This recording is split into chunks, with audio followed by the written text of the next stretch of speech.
If we grab enough loot, we can make our way to Polar.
Hello, Uh, everybody, and welcome to tonight's Victoris Amateur Series broadcast here in, I believe this is the quarterfinals. We have gotten past round of 16, so we are in the quarterfinals.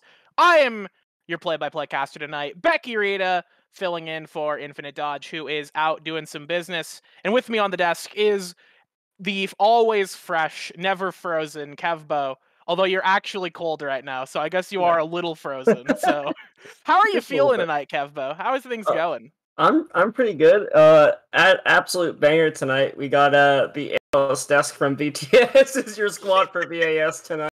So Quite literally, shout out Quintic Quintic producer. producer. Yeah, yeah. This is a preview of the quality content you can only find on Fridays, except on Wednesdays. And we're going to be delivering this wonderful game of League of Legends tonight because we've got a couple of really exciting teams squaring up on the Rift.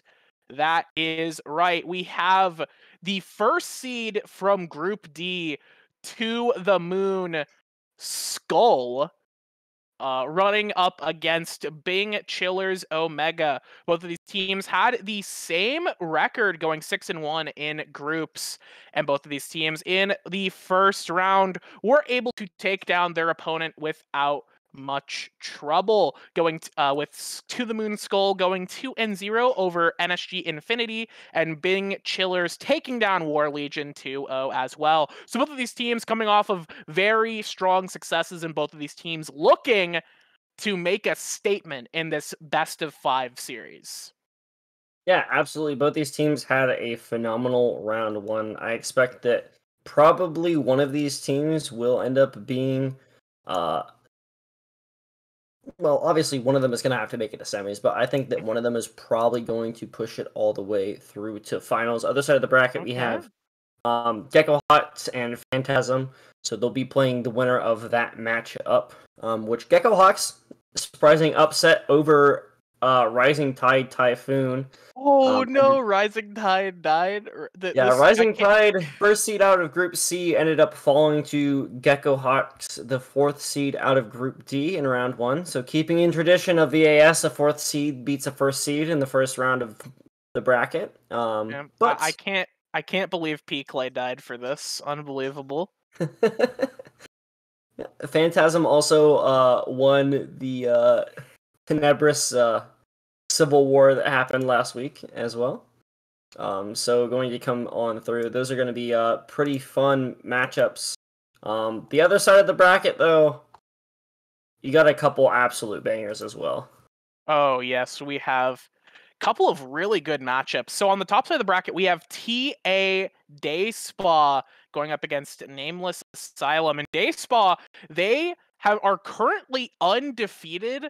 They have not dropped a game in groups, and in their first match, they went 2-0 over Going Ghosts. So they're looking very dominant still going into the quarterfinals. And Nameless Asylum in their Civil War, taking the victory over Entropy, actually had a 2-1 series, so it was very close for them, and they're going to have a rough go of it. They have a very tough team to take down, and I would imagine Dayspa make it through unless Group A really is just terrible. They are the last. Okay, now there is another Group A representative still alive. God bless. I at least want a Group A team to win because my team was in Group A, and if a Group A team doesn't win, then I guess my team. If a Group A teams wins, my team is better, because we were in a group with the champion. That's how it works. But That naturally, I mean, yeah. So of course, looking for Dayspa to take that one.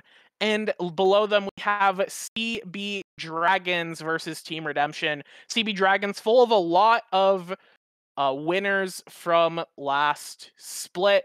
yeah, they Looking, were our winners from last split. yeah, As an org, I okay, think they only replaced, I believe, the support and the mid laner, if I'm not mistaken, are both new faces. But otherwise, it is the same team that won last split. yeah, a very talked about team, especially in the banter chats and the VAS talk. A lot of people have their opinions on this roster, and these players do not care. They're just looking to play League of Legends and take it home, take the victory. But they got to get through Team Redemption first, who My team actually managed to beat them in the last week, so I'm happy for them. You see, it's actually even better if Team Redemption make it to finals and win, because then it proves that my team actually was the best because we beat Team Redemption. That's how this works. That's how this works. Well, Tenebris, of course, the Tenebris team that was in Group A unfortunately went out, but that group did look very strong. I think Redemption went on a 4-0 tear, Yeah. and has been losing since then, Yes. except for a win in last week. So nice to see them pick that one back up. Momentum can mean a lot, so I'm excited to see. I'm excited to see what they can get done. But tonight's match, of course, like we said at the start, is going to be between To the Moon Skull and, oh my gosh, To the Moon Skull I was looking and right at it. Bing Chillers Bing Chillers. Omega. Oh, Bing Chillers. Bing Chillers are my dark horse. Ooh. I said it in week one. I'm gonna say it again. I think the final is probably going to be Daysball or Dragons on the other side, and then Bing Chillers Omega. Okay. They just give off the best vibe out of It, any of the teams. I am seeing that they have a sub named Max Range Hook. Is that at all part of the reason why you support this team? Is there a little bit of bias here, or what? Uh, I didn't even look at the rosters. I'm gonna be honest. I just remember casting their game and seeing This guy a doesn't even play Blitzcrank. He's a fraud. fraud, Literally. absolute fraud. I might have to flip flop just for that. But on that note, I do think we have a little bit of opportunity to talk about the patch. Yeah, not Blitzcrank, much. Not a huge patch, but there's a little bit of good changes. Blitzcrank Blitzcrank once again. clear got buffed. I already have a 100% win rate on it. I didn't need this riot, okay? Now more people are going to play it and they're going to find a counter. Just leave it as is, okay? Let me have my fun. Yeah, they did adjust some of his other numbers to make them a little lower. He has a little bit less base AD, which also affects the power of his power fist, and his mana barrier is weaker at early levels, but he has much better scaling, which is something Blitzcrank hasn't really ever had. He's always been sort of this 1-point wonder of a champion, where the rest of your abilities are just sort of fun. They're for fun. You're always just looking for the hook. Now you actually have a lot of use out of your entire kit and have some good scaling going into the later stages of the game. So very interested to see if teams are gonna have been experimenting with this and maybe looking to bring it out. I think it still is a little too risky because of the other meta junglers right now and other like junglers on the outer rim, stuff like Graves, stuff like Lee Sin. I've seen a little bit. Champions that can clear really quickly and just cyberbully you. You have no game against them as Blitzcrank. You still have no game, even with the overdrive buffs, but your clears are better. And I think that will help Blitz be a little bit less exploitable and give him a bit of an edge in the Yeah. jungle. So very excited to see if somebody might pull that out. I do doubt it though. I mean, we saw it in one of the draft leagues on Monday, so not impossible, but you definitely have to. I think it's one of the things where it's like it's good, but it's very off meta, and you have to be good at champ, and that's not even like from a support perspective because it's not a lot about playing around the hook, really. Even like it's way better to just flash on someone's face. However, a lot of other fun things did come through with the patch as well. I did not get a huge chance to look at them, but I believe they reworked the ratio on Wukong's R. So going to be having a lot of fun with that. Going to be doing more damage with that ultimate. Always feels nice. As well as a few other things reworked. I know Quintic and Becky definitely more of the patch note enjoyers than myself. But either way, should be a pretty fun, interesting matchup. We're looking over. If you see me looking over at my other monitor, it's because there's some technical issues with the lobby. Small indie company, by the way. Looking at other things, Maokai he got hit. I wouldn't say he's like, I wouldn't say he's, he's awful now. He is definitely weaker.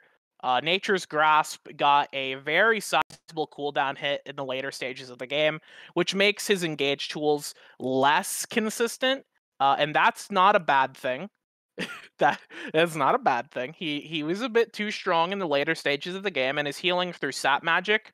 The last champion I think is worth considering is Rammus. We saw a bit of Rammus last night getting brought out by the Ducks against a very AD heavy team that was drafted, and the Rammus looked so good despite the fact it was down 200 CS, because Rammus already had those tools that allows him to just power gank, power kill, and really push leads in the side lanes. And now they gave Rammus the ability to actually duel people.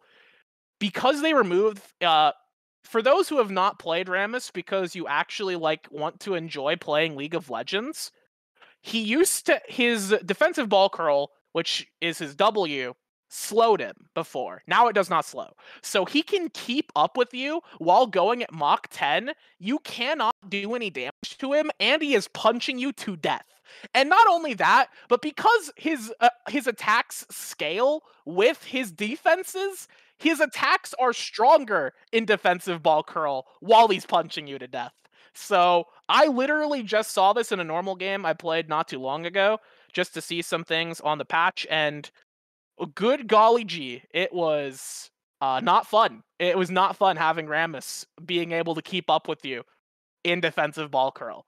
And I think Riot may have made a mistake with this adjustment in terms of giving Rammus a lot of strength, but I think it's still it's only a counter pick. It needs to be in the right compositions. So we'll have to see about that.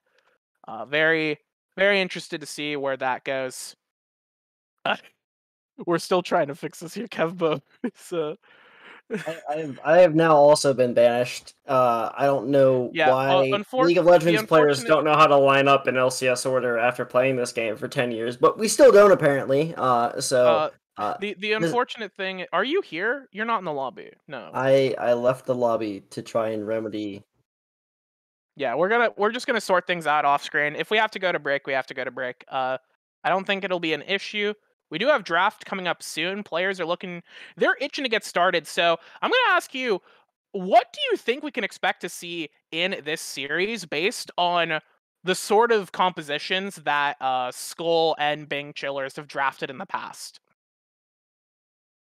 Yeah, or just the VAS meta in general. VAS meta is definitely a little bit all over the place. I know Bing Chillers, I mean, they play a bit of a weirder style of composition, if I do remember correctly.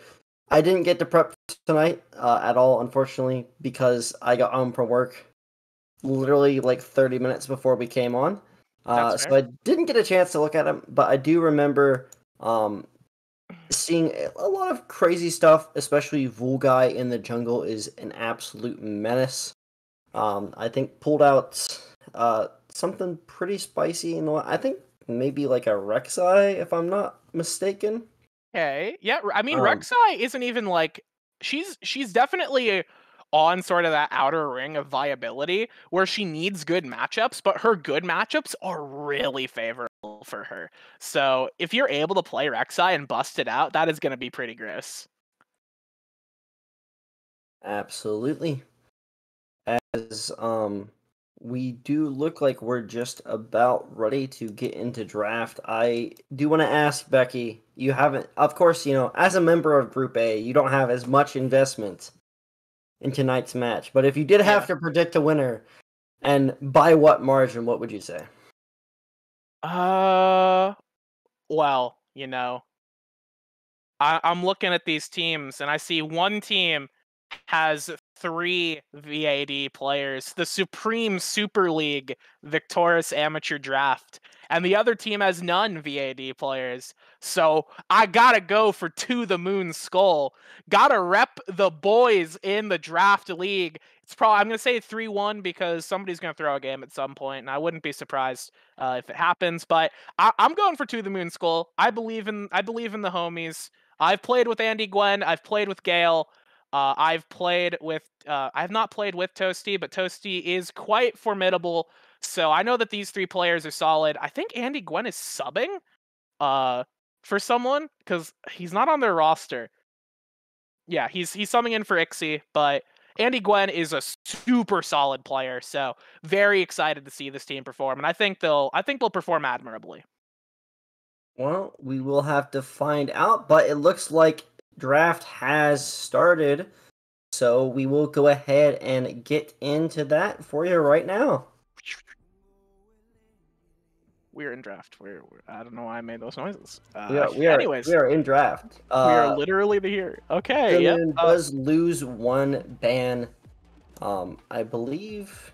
Yeah, To The Moon Skull loses a ban for an E-sub because they have Andy Gwen in instead of Ixies, but we do have bans on the table already. They're just waiting for their third ban. They might be looking to do a Dumby ban just to get things moving. What? I can't believe they're gonna get rid of Teemo. These Teemo are planning to play Teemo. It's unbelievable. Now Teemo is the Dumby. We gotta be real. Swain Morgana getting hit, and then on the other side we have 3 AP junglers. Gale is a very big fan of the Diana, of the Lilia, so I'm not surprised to see those get hit. And Karthus probably is in that repertoire as well, but I also wouldn't be surprised to see Toasty plays it, because Toasty plays any mage and support.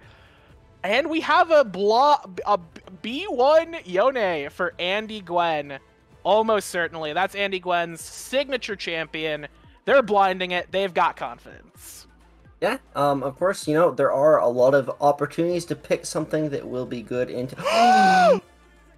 Yes! Let's go! This is support. There's no way. This is support. There's no way they're juggling with this. There's no way.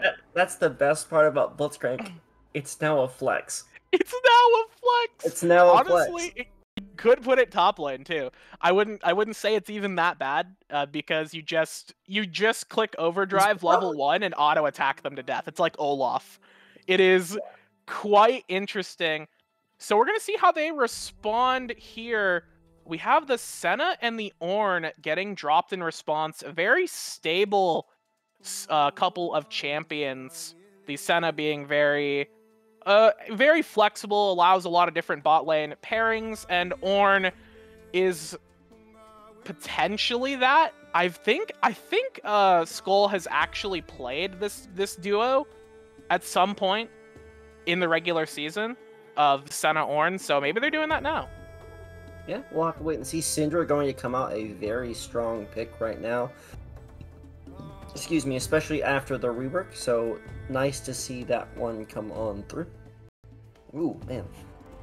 But lots of things left on the table. I think both teams probably going to be looking for a jungler here.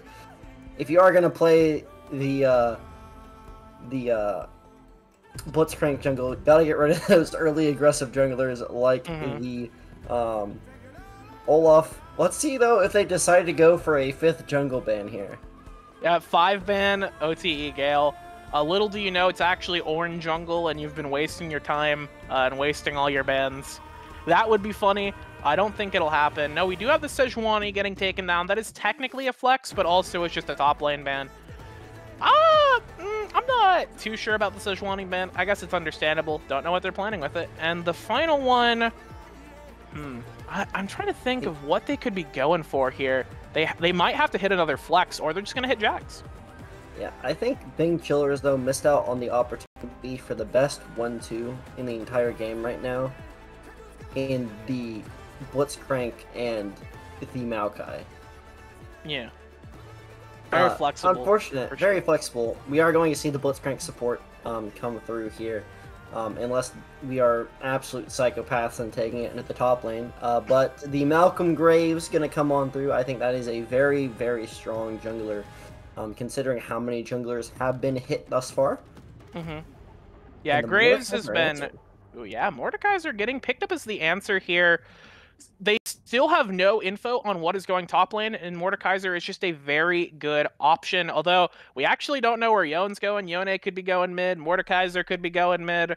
Ornn could be going in any of these lanes. Nothing is really certain here for the To The Moon roster, and this makes it.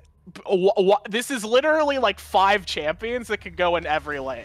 This is the dream. This is how the Ducks draft last night in Game 3. They just picked 5 champions that are flexible and don't actually go anywhere. Very good, very based, very epic. And now we have Bing Chillers looking to respond. You'd think they'd have counterpick, but they don't. I think that there's one thing that it's good into like half of their champions. They're not going to pick it. They're going to pick the set instead. But I think that if you were here, it's good into Mordekaiser and Ornn. Would probably be okay into Yone. Not going to go for that one. Instead, the set going to be pretty nice. I think that is also pretty safe. It's really strong into the Gwen, who I'm assuming is probably the top laner. It is Andy Gwen, you know. It is Andy Gwen. So I say Yone is Andy Gwen's signature champion, and then I look at the second half of his name. So we'll see. We'll see what happens here. Set did get adjusted on the patch. He lost some magic resistance and also lost a bit of health regeneration, at least in the early stages of the game, from his passive. However, he does have a bit more damage on his right-hand punch. So I don't know how much 5% matters. 5% bonus AD matters. I feel like the answer is not a whole lot, but we'll have to see. It could actually be a lot. You know, we all laughed about LOL minus 5 AD or plus 5 AD or whatever, and it actually seriously affected the champion. So yeah, looking at these 2 comps now, I gotta ask you, which one are you liking more? Is that a real question, Becky? I mean, one of them has Blitzcrank and one of them doesn't. Okay, so let's forget about Blitzcrank. I think that I want to see who's going where and what the lane matchups are going to be before we really decide. I definitely think that the jungle matchup is very favorable for Bing Chillers. Regardless of what goes into the jungle, Graves is, I think, probably just going to clear faster and going to have a much better time, as we do see that it is going to be at least the Gwen in the top lane, which would make me think that it's most likely going to be this Ornn. Yeah, the guy named Gwen gets Gwen, as production is reminding us. Mordekaiser jungle, though, pretty good. I think it did get nerfed just a little bit a couple patches ago, if I'm not mistaken.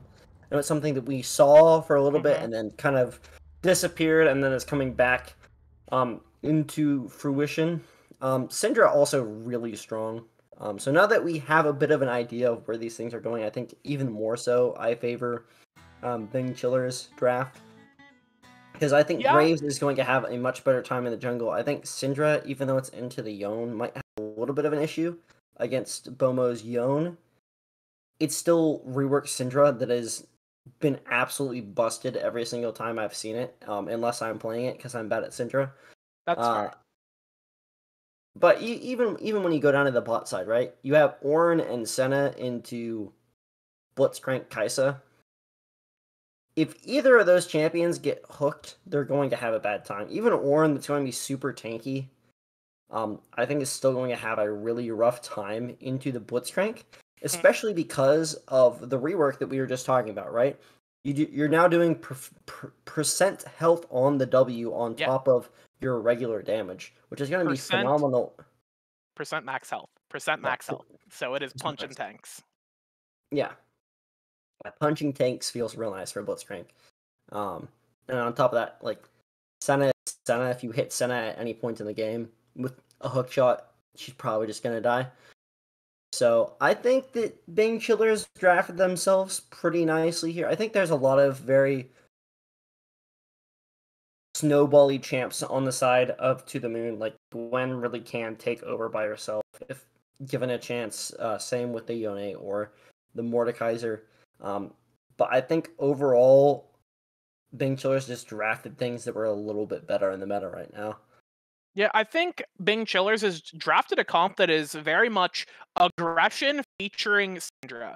I don't necessarily. They're looking to do a lot in the early to mid game, and then hoping to get that scaling off of the Kaisa and off of the Syndra to get them through the later stages. While To the Moon, they are absolutely looking for the later stages of the game. I don't think a single one of their champions is actually that good in the early game, except like arguably Mordekaiser. And Gwen, depending on the matchup. I don't think this is an amazing matchup for Gwen.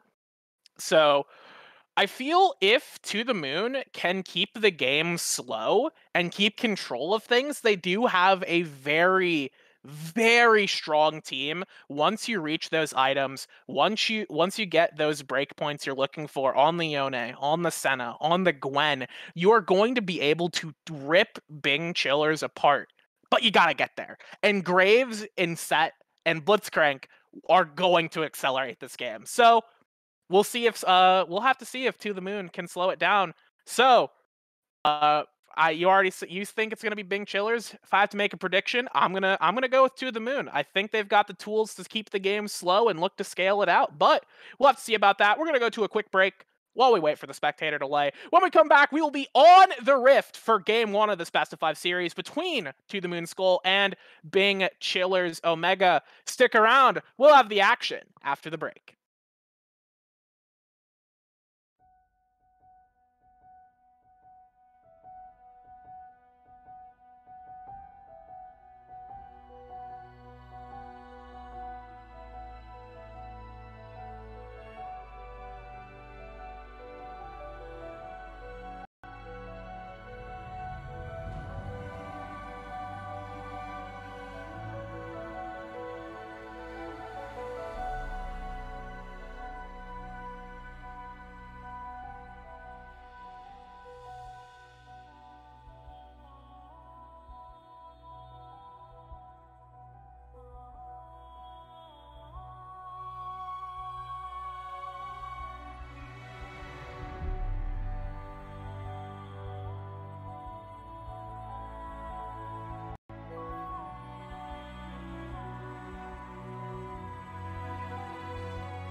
Okay.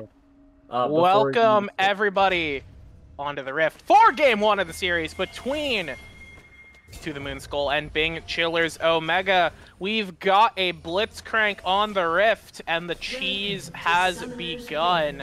Because Blitzcrank is going to be fishing for something. Will it be worthwhile? We'll have to see. Okay, never mind. We're just doing a 5-point with Blitzcrank. Excellent. Love it. Yeah, I mean, the problem with Blitzcrank is at this point, everyone expects the invade level 1. So unless you're going to have some sort of creative invade, you're never really going to end up getting anything. As you can see, Ornn, pretty safe, just going to stand there. Senna placed the ward and then immediately backed off. So they're going to be able to know what's going on.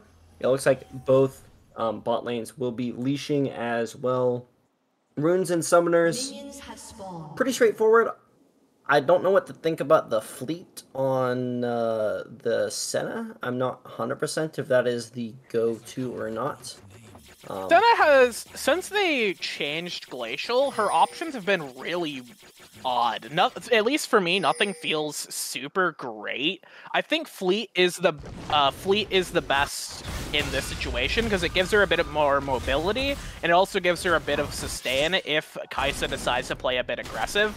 And I imagine she will, since she is with a Blitzcrank. So that extra little bit of move speed does help, especially at getting away from very dangerous situations. So I understand the theory behind it.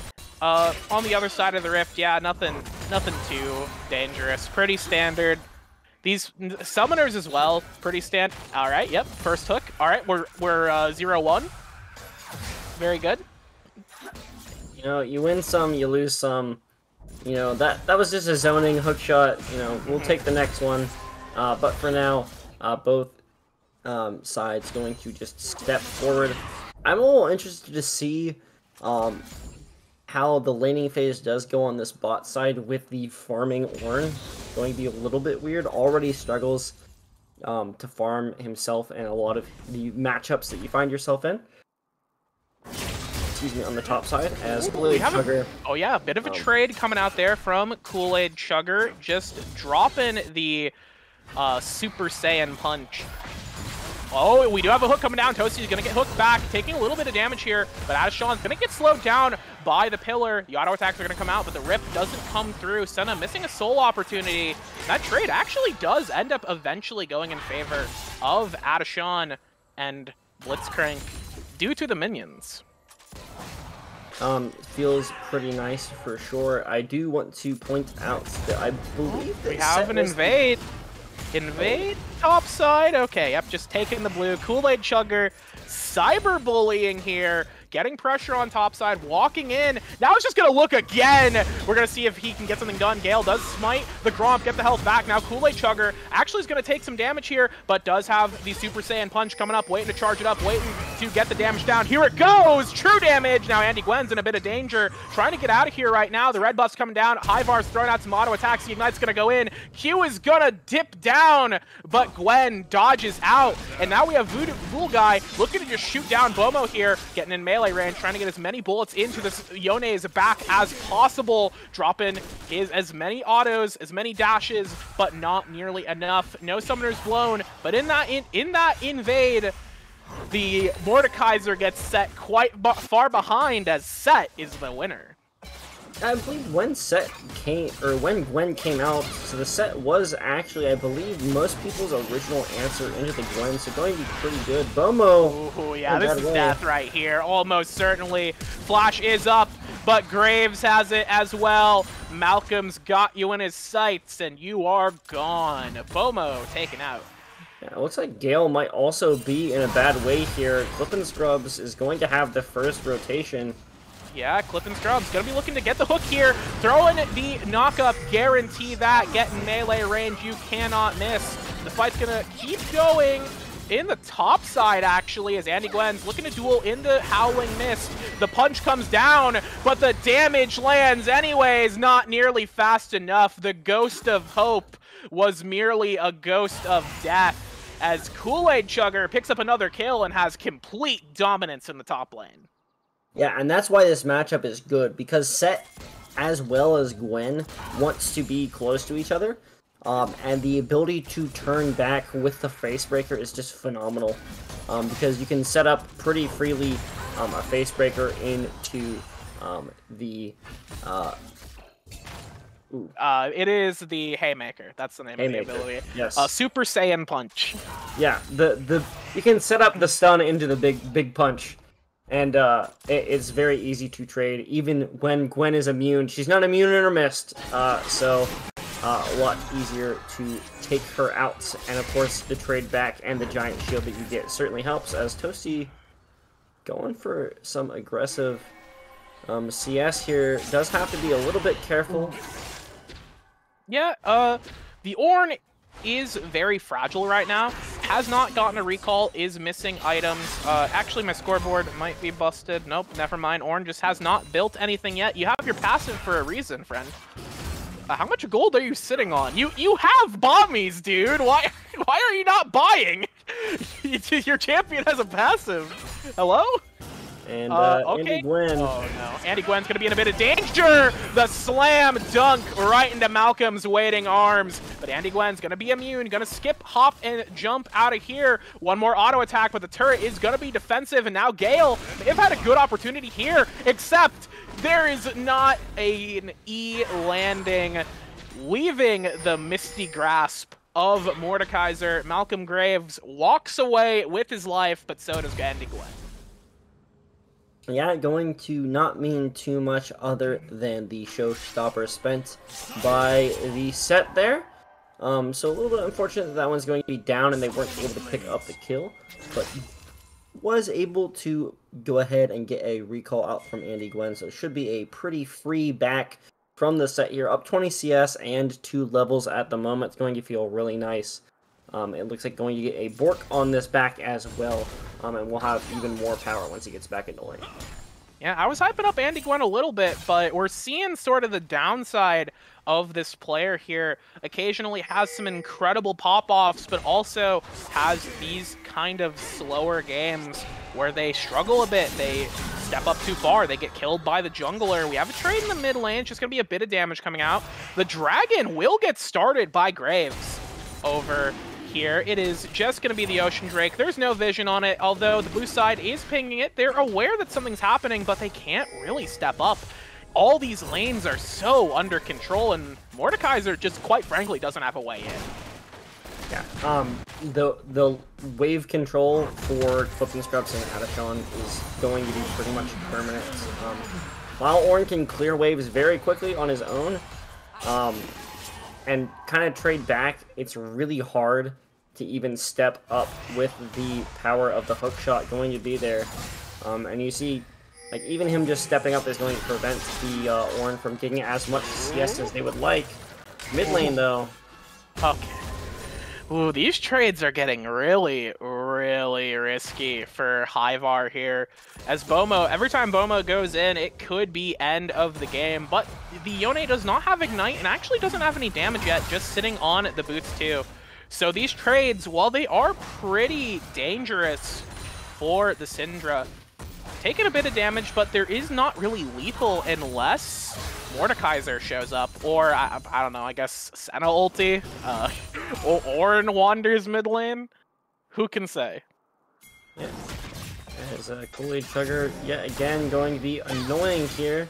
Yeah, and annoying and potentially in danger. Gale walks in. The Ignite's gonna get dropped. Oh, there's actually, yeah, it's nothing. There's no Ignite. That was Red Smite. Okay, Kool-Aid Chugger just slam dunks Mordekaiser as an escape tool and walks away without really feeling the pain. But Andy Gwen does actually have the wave in a pretty decent spot for himself. Can look to freeze this right now. And Gale's walking on the rift, looking to make some danger for Graves. Okay, never mind. No fight. We're looking at each other aggressively. Yep. And we are going to get those backs like you saw come through. Blitzcrank walking towards the mid lane, maybe going to get some work done here. It looks like they really want to contest this first Rift Herald. Of course, first Rift Herald going to have all this extra gold as Bomo. The counterplay button lands. The flash hook is flashed as well, but the burn ticks down as Bomo gets counterplayed by the Syndra. just outplayed completely. Keck W. Syndra, classic champion. Love to see her back in the meta, just not on the enemy team, at least in my solo queue games. Excited to see her here, but we're actually going to see, because of that mid lane take, just objective control, wave control everywhere. This is Herald. Yeah, it's going to feel pretty nice, and I'd imagine that they are probably going to look to continue punishing Andy Gwyn here. That seems like the smartest move. Go ahead and feed Kool-Aid Chugger even more, as he's going to step up. Misses the face breaker, but should not end up mattering too much. Definitely a lot of power isolated on that top side, and the ability of Set to take towers on his own is also pretty underrated, I would say. Yeah, and look at the items that Kool-Aid Chugger has. Oh my god, Syndra. Cool champ. Look at the items that Kool-Aid Chugger has in this top lane. We've got Bork coming in here. You see it ticking down. Procking right there. Nice claw. Very good. Okay, Bomo looking to keep going, but not a lot of damage. Kool-Aid Chugger has no fear. Andy Gwen sitting on ninja tabbies. I'm sorry, plated steel caps and a dark seal. And is just gonna die horribly here. Never mind! Wait, hold on! Oh my god, I love directed camera. Directed camera was like, okay, yeah, Andy Gwen's dead. I'm just gonna look at bot lane now. And then suddenly it looks back topside like, wait a minute, how did Set die? Yeah, yep. Very good play from Andy Gwen up there. Yeah, it was, we've got a game. let's be honest, way too over-aggressive. Yeah, over-aggressive feels pan man, feels bad man, as Woolguy will pick up the first one down here. However, Adashon is being forced back. Toasty is very big, very chunky, very just beefy, looking to drop auto attacks and drop some pain down onto the enemies. Adashon will get forced back, but there have been a couple of kills on the Rift now. We see Toasty pick up one, and Andy Gwen pick up another off of punishing some over-aggression from the side of Bing Chillers. However, Bomo may be fine. Bomo's fine. Smile. It is going to feel pretty bad, though. Still on that top side. Set having a lot of presence in that top side. The Wind Drag going to be coming up next. So we are going to be getting probably a pretty nice drag for either team here. I definitely think Mountain Soul favors, especially the side of To The Moon, pretty strongly. Yeah, they gotta get to this Drake first. And with the wave control we've seen from the side of Bing Chiller so far this game, it seems like they will very easily... Oh, Woolguy's gonna walk up to drop the Herald, however get ulted, but who's in danger, really? Bomo gets one-shot by the Unleashed Power, and Syndra has been releashed in the Death Realm. Now Gale's gonna get hooked under tower, in a bit of danger, but is able to walk out as Clip and Scrubs does not have the follow-up and does not have the damage. Now, with a very, very positive trade for them, actually it was just 1-for-1 mid laner for mid laner. However, they now... Oh, and Becky seems to have been sucked into the Shadow Realm, but it will be a team fight around this drag. Clip and Scrubs looking for a hook, going to land onto the center there. Gale going to ult Woolguy though and put him out of the fight. Adashon with a nice kill from the Brittle on the other side. Woolguy just taken out. Here goes Woolguy going down. Turns out Ornn is the best champion in the game, and Mordekaiser very easily 1v1s Malcolm Graves. You only have your sight reduction item. Umbral Glaive is not enough to beat the Man of Metal, as the first Drake for the side of To The Moon has been picked up. Yeah, going to be really nice in that trade there, as Becky was fortunately sent to the void there for a second, but did get back in. Kool-Aid Chugger looking to take this tower very soon, I would imagine. I really want to see them pressure this one and then maybe get some pressure into the rest of the map. an unfortunate drag fight, and I think really well executed by the side of To The Moon there, able to really isolate Wulgai with the Death Realm. Is going to feel very nice. But it is just Kebbo chillin'. For now, we are going to... Okay, am I back? Am I still a robot? Becky is now back and alive.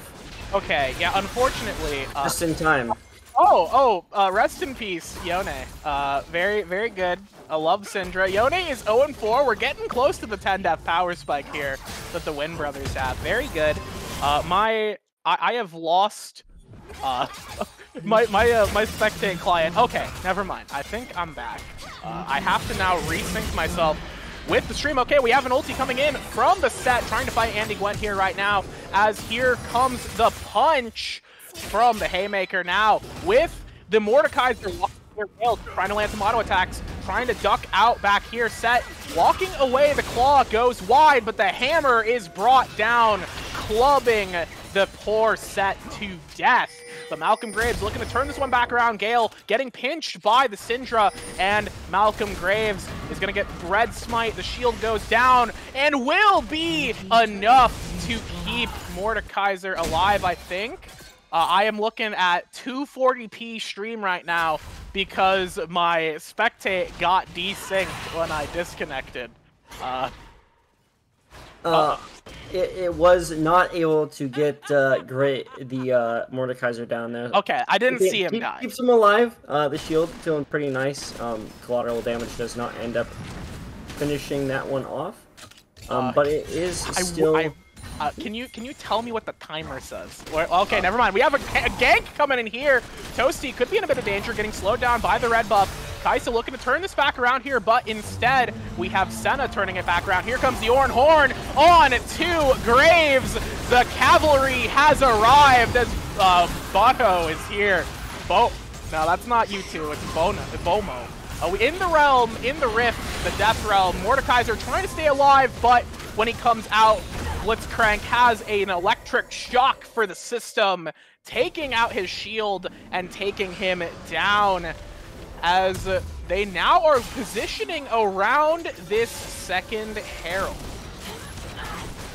Yeah, definitely going to feel really nice picking up another objective for themselves. Of course, at this point have taken all the tier 1, so they can really choose where they want to put this. Of course, Set still going to continue having a lot of power in the side lanes. Should be able to 1v1 almost anyone. Of course, I think missed the Haymaker there onto the Mordekaiser. Did not get the sweet spot on that one. So did have to have a little bit of help there. I'm an actual god gamer. I sync the stream perfectly without being able to see the timer. As it is in 240p. I am actually a god gamer. First you roll swap to jungler, and now you ascend to god gamer, so... Yeah, no. When you play Blitzcrank jungle, that's actually what happens to you. Yeah. Try it out. Check it out.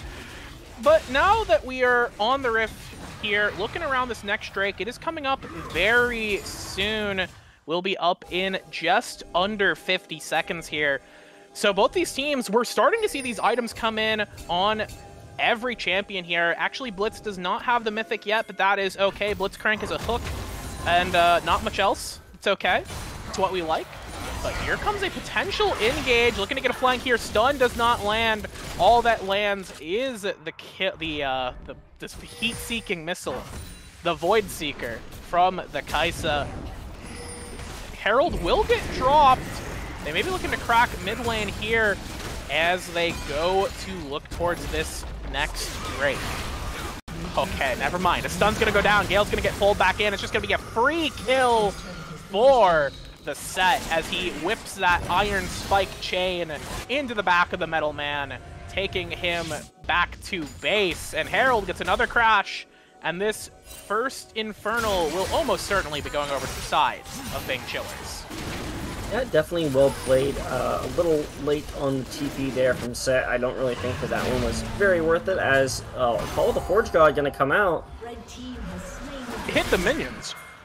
Yeah, you know, got something for it at least. A little bit of Oh wave no. here. This could actually be really bad here without the call of the Forge God to disengage. They could find Oh! Gwen, not found, sneaks out. That could have been really bad, but it turned out to be bad, but less so. Just kidding, Gale has decided to retire. Rest in peace. Never mind, we're in the realm. Mordekaiser deciding, okay, maybe I can beat Blitzcrank. No, you can't, buddy. Rest in peace. You can't. Good night. You absolutely cannot beat Blitzcrank at 25% health. Maybe if you had literally everything up, but of course, I think missed the pullback or something there right before going into the Death Realm, so Flippin' Scrub is going to pick that one up, and they will absolutely shred through this Baron. Yep, this Baron is an absolute fool getting taken down here by the side of Bang Chillers. They're all going to recall. That was almost a perfectly timed, like, Avengers recall, but Syndra just had to screw it up. I'm crying right now. Marvel Studios is crying. Okay, well, Kaisa has acquired Bork. This is the Bork Kaisa. We've been seeing it quite a bit recently. I know that the 80 carry players, they love it. I don't know about me, but I think it's okay. It's fine. I think into the tanks, it's very good. We could have an engage here. Nope, nothing is found. They're just walking in with their Baron looking to siege. They really do want to end up pushing down this tower. They have the setup for what I imagine is a pretty good 1-4 comp with the set isolated on the other side. However, Blitzcrank always going to be fun, looking for those hooks over the wall. Gale. Yeah, Gale is looking to get this engage here on the front lines. We actually have Bulldog getting put into the tumbler as he gets knocked up and knocked down. But we actually have Andy Gwen looking to try and do some damage on the Clifton Scrubs. The stopwatch will go down, but Ashlon goes down as well. Clifton Scrubs trying to just walk away, walk out, but not nearly enough damage from Kool-Aid Chugger to take him down fast enough, as he will go down as well. It's a 3 for 4, as Kool-Aid Chugger is just looking to get this objective here, trying to punch this turret down, make the deaths of his friends worthwhile. Now have to slow down from the Ornn. They're looking to finish this one off. Andy Gwen teleports in, but Set actually has a very good punch. He's getting a lot of damage, but not fast enough, as Toasty crashes into the wall and sends Set to the moon. 4 to the moon. As they do lose their tower, but they do get rid of all the Barons. Yeah, it's a little bit unfortunate. Baron going to not get too much done there, but at the same time, I don't think it really matters. You have a Set on your team. He could probably walk up to this tier 1 and punch it 4 times in about 3 seconds and just take the tower. So definitely in a bit of a dire spot is To The Moon here, down about 6k at 23 minutes. Definitely feels pretty dire. But of course, like we said at the beginning of the game, they do scale very well, especially with this Ornn now at the level 13, almost to the ornaments, almost to that point where they are going to be getting just so much bonus. Those bonus stats. Ornn has upgraded his own mythic, but he is still waiting to upgrade his allies. He needs to hit 14, and honestly, I'm not sure who the best target here is. I think, honestly, you probably go for Andy Gwen first. Maybe you go for the Yone. I think that the Gwen is a bit more dangerous. The Yone is kind of scrubbing it up, but that is life. Checking Senna's souls here. We are at 87 for the Senna, so she is scaling fairly decently with her passive. Not awful. We like to see it. Okay, there could be a pick down here as Ivar is in danger. The needlework will finally land. The slow will go down. The root will go in. That is a slam dunk for the Mordekaiser, as Pan almost gets taken out by the counterplay button. Now Ghoul Guy's going to be in a bit of danger. Has to flash over the wall, but no flashes will follow as he just walks away. But that is a very critical cooldown blown right before this Infernal Drake that is just appearing on top of the side of To The Moon. Okay, Malcolm's maybe found a kill. Pan tries to dodge out, but the burn will take it down. Now Ghoul Guy is going to get taken down himself. 2 flashes getting blown there. They found lethal and they want to take it no matter the cost. With this jungler down, this Infernal Drake is almost certainly free unless we have the Blitzcrank hook of the century here. Never mind, they're smart. They're smart about it. They know. Yeah, you got to find some creative angles sometime, but Clip and Scrub's probably with the smart, not solo queue decision to play it safe. I'm just gonna back and go forward in just a second. Kool-Aid Chugger still being an absolute menace on the other side of the map. We'll have to see if they are able to punish that here in a second or so. Yeah, we'll have to see if it does get punished. I think he's just gonna walk out here, which is fine. Yeah, we definitely do have to respect the sieging power. We saw how quickly he took that tier 2 on the top side just while that Drake was going on. I honestly wouldn't hate if they continue to play similarly to that style. You can sacrifice even another dragon if you want. Everyone, let's look at Syndra. Let's look at Syndra. 100, baby. We have hit the final Splinter tally mark here for this. Actually, is it 120? Okay, it's 120 is the final one, but all of her abilities are upgraded now. For the Syndra, this is very good. That gets you the ultimate execute. And we saw in that last fight, if she had had all those splinters, that would have been a dead Senna an hour ago. So, it's going to be so much harder now for the side of To The Moon to approach these... yep, awesome. Yep, jungle lagging out. Jungle is in fact lagging out. So is Becky, lagging out of the game. But we are in... do not tell. Am I a robot again? I swear. I'm gonna be. No. All right, cool. I didn't feel like. I'm just roasting you for earlier. It's okay. As we are going to jump back into the live game, I do think it's important to note that this really is where I think the side of Bing Chillers really have to bring this one home around this next Baron. If they have a bad team fight and they don't get anything, they just get aced at the Baron. I think that is really where the game is going to flip on its head. If you are able to trade and maybe get something onto the set on the other side of the map, mandatory pause. Yeah, mandatory pause. It's because of the yeah, I know the buffer. Yep, it's been around. It's been like this way for the entire season. You know, small indie company, etc., etc. The whole season. Try about 5 years. I guess that is true. You know, I haven't used the Spectite client a whole lot until recently. Ornn almost hitting level 15 here. We'll have that second upgrade fairly soon. We already have the Gwen upgraded. I imagine Yone is next on the list, or maybe Mordekaiser. I don't actually know what. I'll be honest, I like Ornn. I don't know what value the Ornn items have, like, comparatively. I know there's, like, a tier list of which one's like, oh, this is the best of the best, or this one is not worth it. Upgrade others first. But looking at these items, I feel like just the champions, you probably want to go Yone next. Like, Senna doesn't matter. Okay, we do have the Baron started, no vision.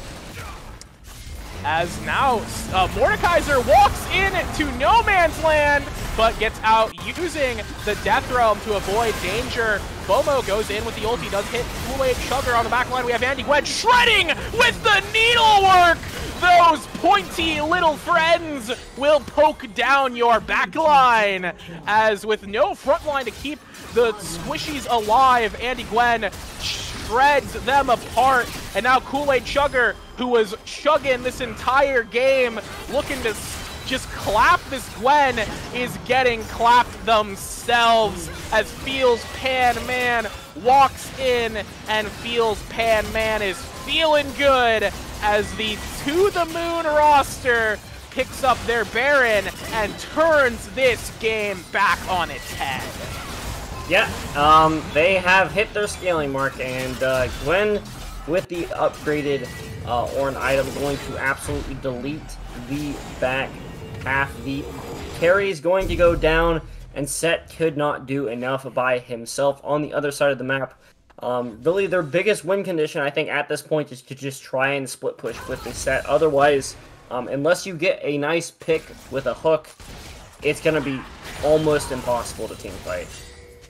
Yeah, it is going to be so hard to team fight here, and we're starting to see some of the bad parts of Bing Chiller's composition. In the early game, they had so much aggression, they had all these tools, they had all this control, because that's what their champions are supposed to do. And now that we're getting into later stages of the game, and some of these more aggressive early options are falling off, we're having to look towards the Syndra and towards the Kaisa to actually bring this game home. But Syndra not at her final splinter mark yet. She is still a ways off. We are still waiting for Kaisa to get to this next item. She is at 3 items, so that's pretty sizable, but it's going to be pretty dangerous. And Toasty maybe walking into a bit of danger here. Gale stepping up, maybe looking to get a claw here. TP's coming in from Kool-Aid Chugger. Adashawn walking up. We have a flank coming in from Andy Gwen, but Andy Gwen's going to get potentially taken down. Never mind the needlework with the call. The fourth god's going to go down now. Ultimate Gale's on the back of the line. Boma's going to go in with the Yone ultimate. The final chapter, the final will, the last will of your entire team going down. Kool-Aid Chugger trying to just burn Andy Gwen for what they're worth. Here comes the stopwatch, fading set into danger. The Super Justice Omega Punch will finish off Andy Gwen, but that is a small price to pay for another huge team fight, another huge ace, and the third Infernal Drake of the game. Yep, I think at this point, Bing Chiller is just falling into the Bronzodia trap, you know? Ornn presses R, Bomo presses R, Mordecai presses R. You're not playing a team comp that is going to win by team fighting. You need to get a pick. It doesn't even matter if you set up for the objective first with Blitzcrank, right? You know, you just walk up, you press a Q on someone, you turn the fight, you get a kill, you get a pick, you do something. Yeah. It's not even soul points. Just slow it down, play your comp as it's intended to, play your champs as they're intended to. You're gonna have a much easier time than team fighting into an Ornn and a Mordekaiser. Yeah, the issue is, though, for this Blitzcrank here, is he wants to be sort of disrupting these fights. He doesn't want to have to play them straight up, but he doesn't even get to participate in these fights. He's getting abducted by Mordekaiser in almost every single one of these fights. Which that alone removes the peel from this very squishy backline of the side of Bing Chillers, which just gives Andy Gwen free reign to do what you're seeing happen to Graves right now. By the way, did you know that Gwen got buffs on this patch? Can you tell? Can you tell that Gwen's Q got buffed? Anyone? This is very normal. After a year of competitive, I'm used to seeing Gwen just press Q and heal a fool and takes 25% of someone's health bar as... And we are going to get... Oh, we have another ornament. That's... I'm surprised he didn't go for the... No, all DPS is upgraded here. All DPS have been upgraded. Actually, everyone's been upgraded. This is Ornn at full power, I think. It looks like all of them are upgraded. Yes, it is. Yeah. In fact, all of them upgraded. Andy Gwen getting the needlework down. Adashawn getting picked off here. This is that Ornn ulti should have hit, but it is okay. We finished those off anyway. Adashawn getting picked off by the needlework there. Now sloppy play here as my stream decides to freeze a little bit. This is awesome. I love it. Wool Guy having to cleanse here, going to ulti back out, but in the mid lane we actually have a charge from the side of Bing Chillers as they look to just burst down with Blitzcrank and set, but they took too long, and now Hyvar is going to go down. That is all your DPS. Clip and Scrubs walking away, but they're going to go down to the burn unless they take the flash out. Kool-Aid Chugger going to chug their potions, going to take their last drink as they go down into Death Realm. Toasty giving a little dance, a little bit of a happy dance here as they take down the last refuge of Bing Chillers. And on the bot side, Andy Gwen and Fields Pan Man are feeling quite good as they take game 1 of the series. What was that ending? That was a Scara game right there. That game was close until it wasn't. And when it wasn't, it was over. Absolutely yes. phenomenal stuff by the side of To the Moon. Kool-Aid Sugar, 34,000 damage wasn't enough. Andy Gwen going to come back in the end with a lot of good team fighting, which is really what the side of Thing Killer's comp was missing. Going to be looking, I think, for in the next game, something that is a little more straightforward, a little more front to back. Maybe something that can take care of these tanks a little bit better if they want to continue with the same bans. But we will have to find out what they do decide to do as an adaptation in the next game. For now, I believe we're going to throw it to a little bit of a break, and we will catch you for draft of the next game.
Welcome back, everybody, for Game 2 of the series between Bing Chillers Omega and To The Moon Skull.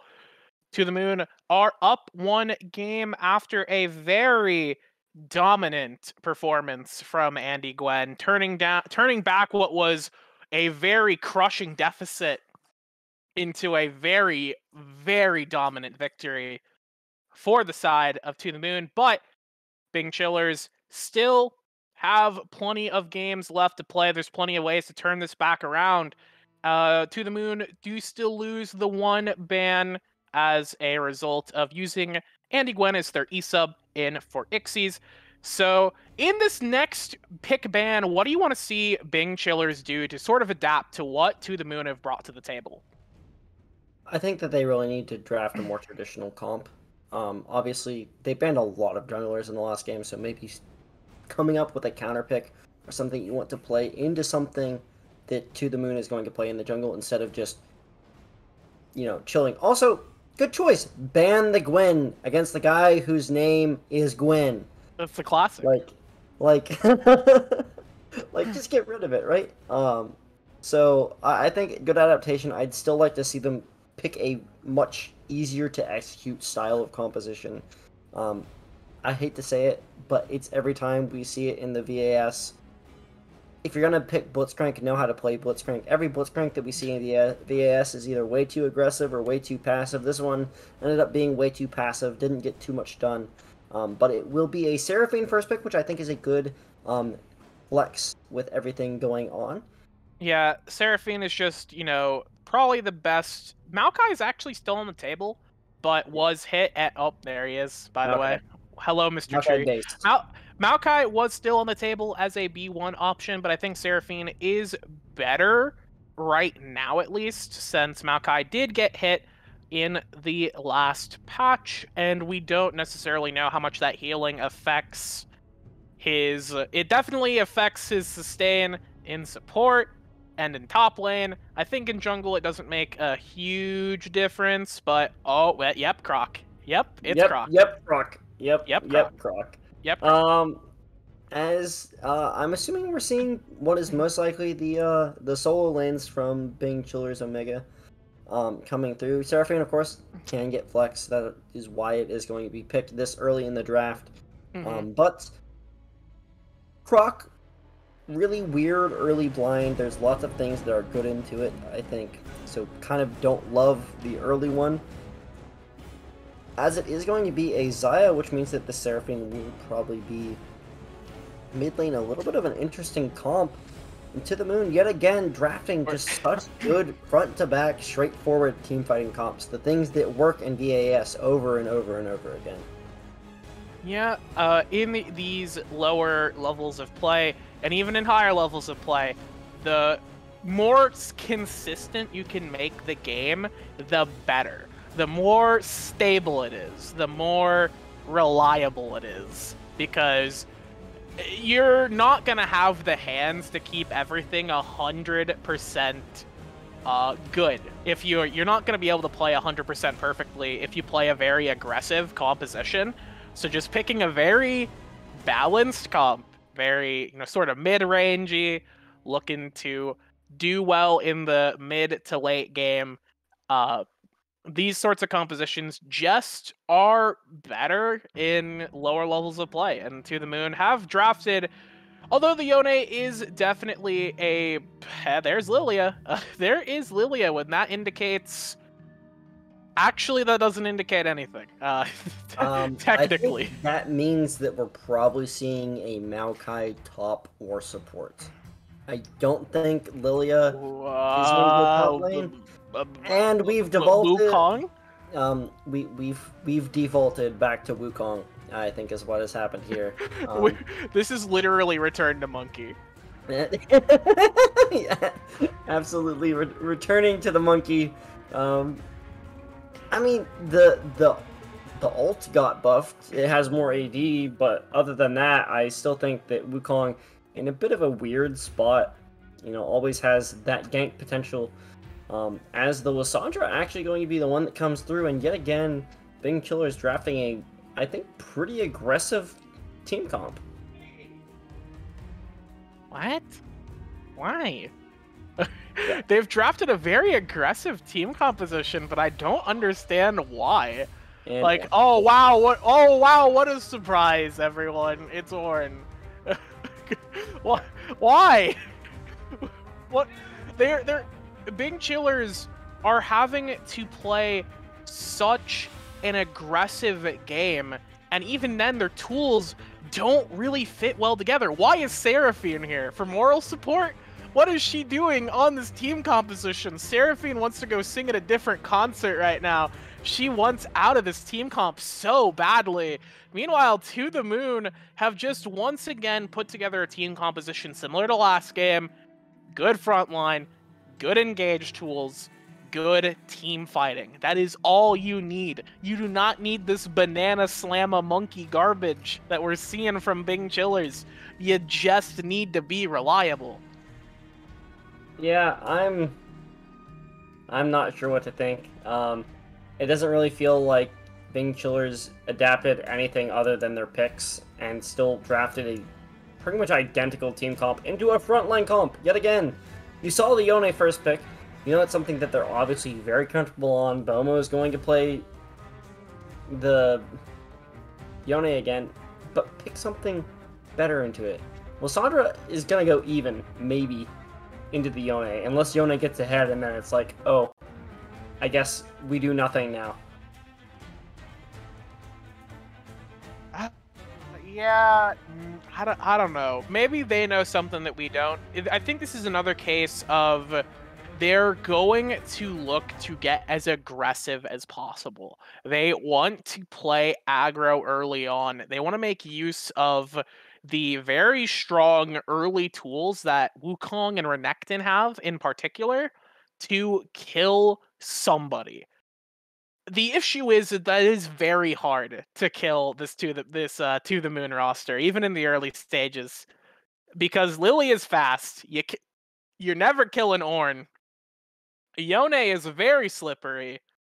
Miss Fortune's your best bet, and she has a tree next door at all times. I don't know, man. I don't know. I don't know, man. I really, like you said, I don't know how you kill anyone early. Because the Renekton is going to be into the Ornn. You're never going to have kill pressure now. You're going to be winning CS early, yeah, maybe. But it's not a counterpick in Ornn by any means. Yeah, I mean, technically, the Ornn was the counterpick into Croc. Yeah, technically the Ornn was the counterpick, but it's like, you're not picking Ornn to beat Renekton, you're picking Ornn to be on a side lane and do nothing until 14 when you press, I'm going to upgrade my teammate's item, and then you continue to just press R the rest of the game. Yeah, well, I think we've sort of come to the same conclusion on which draft we think is superior, but we will have to see if Bing Chillers can surprise us and use that early aggression to take the game down before To The Moon can hit their power spikes. We're going to go to a quick break as we sit through the spectator delay. When we come back, we will be on the rift between Bing Chillers and To The Moon for the second game. Who's going to take the W? You'll have to wait and see. So stick around. League of Legends action is coming at your eyeballs after a quick break.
11. 12, 13. All right, let's go.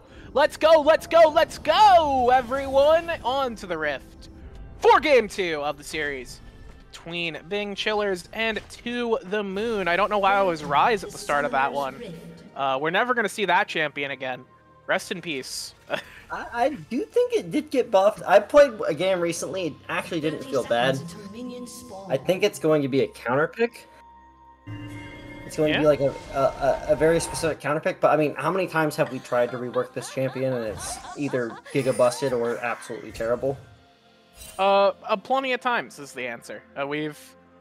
Rise is just gonna be an enigma.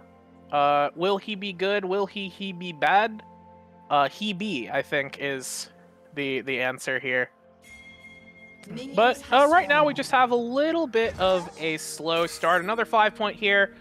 Toasty stepping up a little aggressively to get some vision with the saplings. One of Maokai's best tools. I love Maokai. I'm glad he's here. I can talk about how much I love Maokai. One of his best tools is the vision he provides with the saplings. It is all free. It's free, and nobody can stop it. So they will know that this is a topside start. Both of these junglers are actually starting topside. And we actually have a lane swap here as Kool-Aid Chugger looking to scuffle with Bomo in the mid lane. I mean, maybe... I think you just lose out on the power of the Lissandra sending it top into the Ornn. I mean, Ornn is the happiest man alive right now. Yeah, I mean, it literally didn't matter who went up there, because Ornn is going to be totally fine into literally anyone that Bing Chillers drafted. Kool-Aid Chugger, though, has the early aggression on the Bomo, so that's going to be pretty nice. But other than that, I mean... Bomo, as long as he plays safe and just farms under tower, shouldn't be able to scale up perfectly fine against Kool-Aid Chugger. Yeah, we're just looking to scale here for everyone on the side of To The Moon as last game.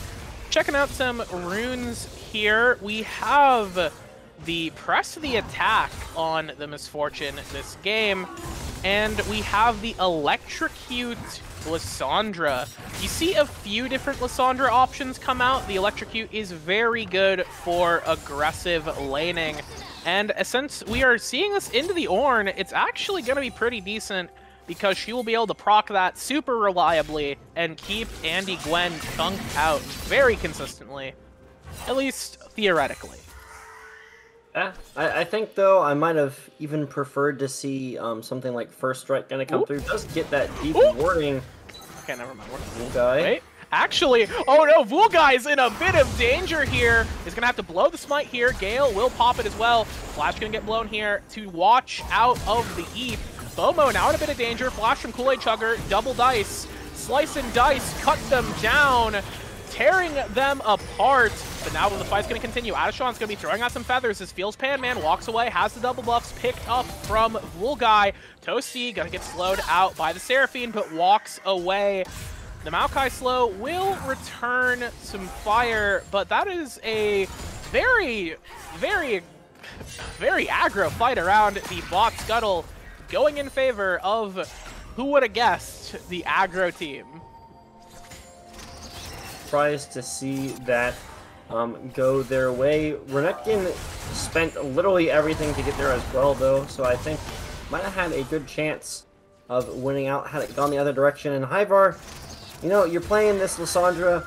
Ornn does not care about your CC. Just charges forward, knocks you up, gets the brittle proc nice and easy, and Hyvar is actually going to get Hyvar's dead. Yeah, Hyvar is the deadest player on record. Okay, never mind. We do have the dissuasion here. I think there is a window where you can flash immediately after W to get that instant clap, but Hyvar could flash that as well, and then you're dead to Monkey Man. Actually, no, you're Ornn. You're probably not dead to Monkey Man. I think that could have been a kill. I would have done it. I think even if you die to Monkey Man, that's still worth your Ornn, right? And you have TP, like, it's whatever. Cool. Okay, we're watching out eeping the minions as Kool-Aid Chugger does not care.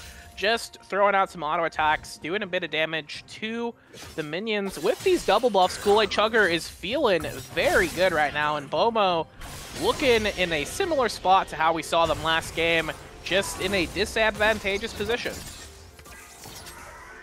And Andy Gwen going to be able to get that nice little push in, going to be able to get the reset as well. So going to pick up at least some health, if not a little bit of itemization there. As we are almost to that level 6, Kool-Aid Chugger is going to start being more aggressive, I would imagine. Yeah, this Renekton level 6 is so dangerous. You have to respect it, because otherwise he will just kill you. And because he has that level advantage here, Bomo's going to be in a very tough spot. We actually see the re-swap here to try and get Yone out of danger. We have a fight in the jungle near the minions. Okay, Kool-Aid Chugger stepped up a little too far. Dominus is going to get popped, but Andy Gwen is looking to be the real person popping off right now. Knock you up into space as Gale does a little funny spin. Ivar, no ultimate. Bulguy is going to take a lot of damage here. The Drowsy goes down. Take a dirt nap, Wukong. Now Ivar still no ultimate on the board, but no mana on the Lilia. The burn will tick a little bit, but Lissandra gets out, and then the bot side, we just have some trading, but a very, very good gank turnaround from Gale. And the Gwen is going to be able to just back it on off. Sorry, the Misfortune is going to be able to just back up there. My brain is already going after a best of 5 last night, so... Yeah, I mean, hey, you know what? At least it was only a 4-game best of 5. You can thank Quintic for that. You know, aside from the little bit of happy game where they put Maokai AD carry for some reason. Yeah. We don't talk about Maokai AD that game didn't count. It can't hurt me anymore. Look, it was a 3-0 if you get rid of the games that they lost, alright? Yeah, exactly. But in this game, it is the side of To The Moon yet again, stepping forward and really shutting down these aggressive plays. Lilia getting a lot of work done. We're starting, or at least starting to see why Bing Chillers banned out the Lilia in the last game, because Gale is having a pretty good time thus far. It's not actually showing. I think they have Dark Seal stacks. I could be wrong. Yes, Gale does have the Dark Seal. They have 4 stacks on it right now, which is quite good. I would say that's pretty decent. Not as good if like you were laning and getting a lot of poke down, but being able to get those Dark Seal stacks is always advantageous. Bomo is just losing their entire HP bar to Renekton right here. This is why they lane swapped. It's less for the Ornn and more for the fact that Renekton eats Yone's lunch, which we are seeing right here. Yone has not had lunch. He is starving. Please, help this man. Send him a sandwich or something. He needs send me a sandwich. Yeah, also feed Kevbo. We'll see. Okay, for just one subscription a game, you can feed a hungry Kevbo. Yeah, Bulguy looking for something here. Gale is going to be trying to get a gank down. Going to go for the flash, going to go for the Drowsy, but Bulguy is here. The Encore hits one, but the Cyclone hits them all. The burn comes in, the spins go down, but not quick enough. The exhaust prevents Pan from dying. And now in the mid lane, Bomo gets the fate-sealed sealing Renekton's fate underneath the turret. 1 for 1 in the mid lane and a 1 for nothing in the bot lane. Yeah, I mean, if I'm Renekton though, I'm saying worth there. Yeah, worth in all chat. You died for me to die, but my wave crashed into your tower and you lost an entire wave. So I think already up 7 C. Already up 18 CS, so going to continue feeling really nice is Kool-Aid Chugger in the mid lane there. First, the drag still has not been taken, going to be an ocean drag. One of the drags that I would imagine teams do honestly probably once has a lot of good base stats, just that single ocean drag. Guy looking for something bot lane here, though, perhaps. Yeah, Guy looking to potentially get a repeat here. No Cyclone, though. No Encore. None of these tools that you would like to have. Not even the Featherstorm from the Xayah. Kaisa was in the last game. They're going to try and do it anyways. The root is perfect right now. Feels Panman's going to try and walk back around. And Toasty is just going to trade on to the clone, walking away, dropping a sapling, getting out there, but that is a very easily taken out Misfortune as Clippin' Scrubs got those Scrubs clipped. It was a nice little fight from them. They are able to pick that one up and will probably mean this Ocean Drag as well. So going to be feeling pretty nice. They, of course, I think, are expected to pick up the first one with this aggressive comp that they have drafted for themselves. So nice to see that being executed. We're maybe going to look for a little bit of action here, though. Bullet time is up. Ooh, Gale's going to be walking in. The smite will go down, but will the fight go their way? The charm interrupts the bullet time, but the bullet time was not needed. It was merely for moral support, as Gale is massive right now. Kool-Aid Chugger's going to be looking to try and finish this one out. Here comes the call. The Forge God are going to be knocking back, but it does not knock up. Now Gale's going to get shredded down by the Bork. Renekton is dominating with the Dominus, healing with the Qs, looking to chop down Andy Gwen. The flash comes through. Toasty looking to just disengage here, dropping the punch, getting Kool-Aid Chugger out of his face. And Kool-Aid Chugger is A-okay with taking that turn back around. Gromp? A lot of people dropping right here. Gromp? Gromp, we okay? Gromp? Gromp? Are you okay? Is that a spectator? No, it's not. It's real. No, it's real. Gromp, somebody help Gromp. He's lost. Please. Gromp is not resetting. What? We love to see that. Honestly, Gromp is chilling. Gromp small is indie company Riot Games chilling. back at it yet again. I think that is an intended mechanic. Oh, what part of this is intentional? Well, not intended, let me know. but it is a mechanic that I've actually seen that you can actually do the same thing with blue buff if you put it in the right position, and the reset comes through. It'll actually get stuck on the wall and allow you to continue to leash at a further distance. However, not super helpful leashing it away from where you're most likely going to be going anyways. Yeah, but speaking of leashes, we are leashing this Rift Herald for the side of Bing Chillers. We already got the Drake. We gave over a couple lives for it, but small prices to pay for these objectives. Herald will get picked up by the Wukong here. In the mid lane, trades are simply happening. Kool-Aid Chugger is now okay trying to fight this Ornn right now. Not really worth swapping back and forth here. Adashawn interrupting a recall, but maybe interrupting a recall too far forward. Okay, never mind. Yeah, the game has... now it looks like things could be happening, but we've slowed down. A bit of aggressive play in the enemy jungle from Guy, but aside from that, not much of note. Yeah, and this... game state is not really good for the side of Bing Chillers. They really want to continue pressing forward as people are going to take a big chunk of damage from Bomo there. Going to be feeling real nice. Should be able to freeze the wave as well, but we've detected Cool Guy's around. Guy has been detected, but does have Flash, does have the clone to escape. We'll just walk out here. Gale spinning around, trying to get a bit of move speed. Bomo's looking for the knockup. He's going to tag. The ulti does not. Fated sealed. Whose fate is sealed, though? It could be Hyvar. The Drowsy puts you to sleep, but doesn't take you out.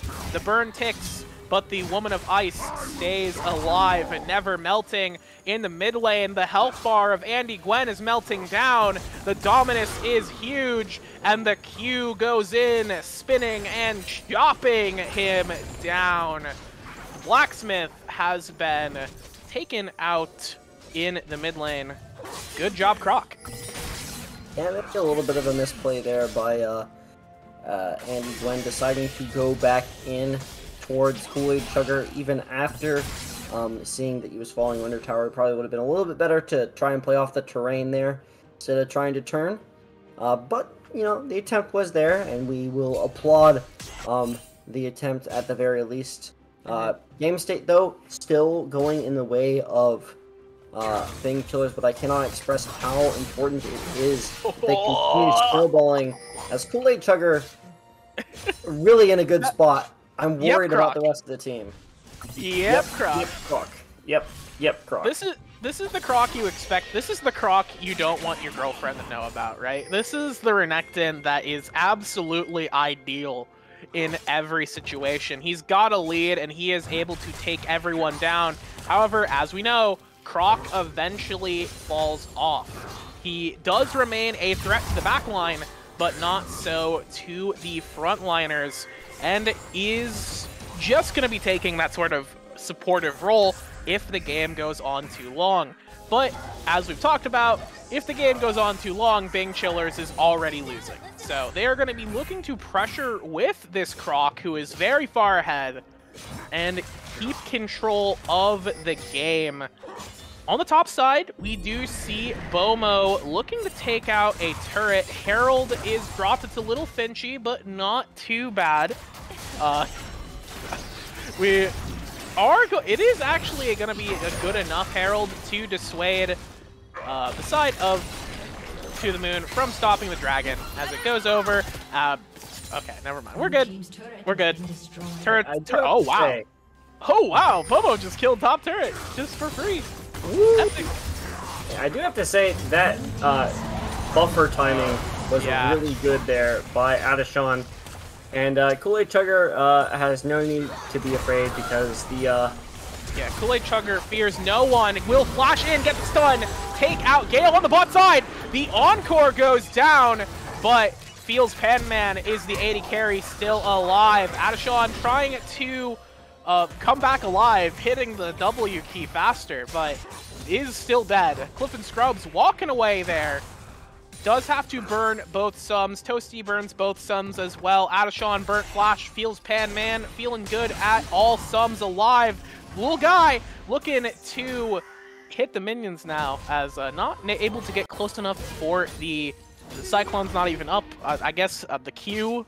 What are we doing here? Or just hitting minions? I'm not sure at this point, but it is an attempt at least, you know? Sometimes you just gotta show up, create pressure as... We're showing up and creating pressure onto Kool-Aid Chugger. Looking a little sugar-free right now, because he is taken out in the mid lane by Bomo and Andy Gwen. Good gank, exploiting that Renekton who's been playing very aggro.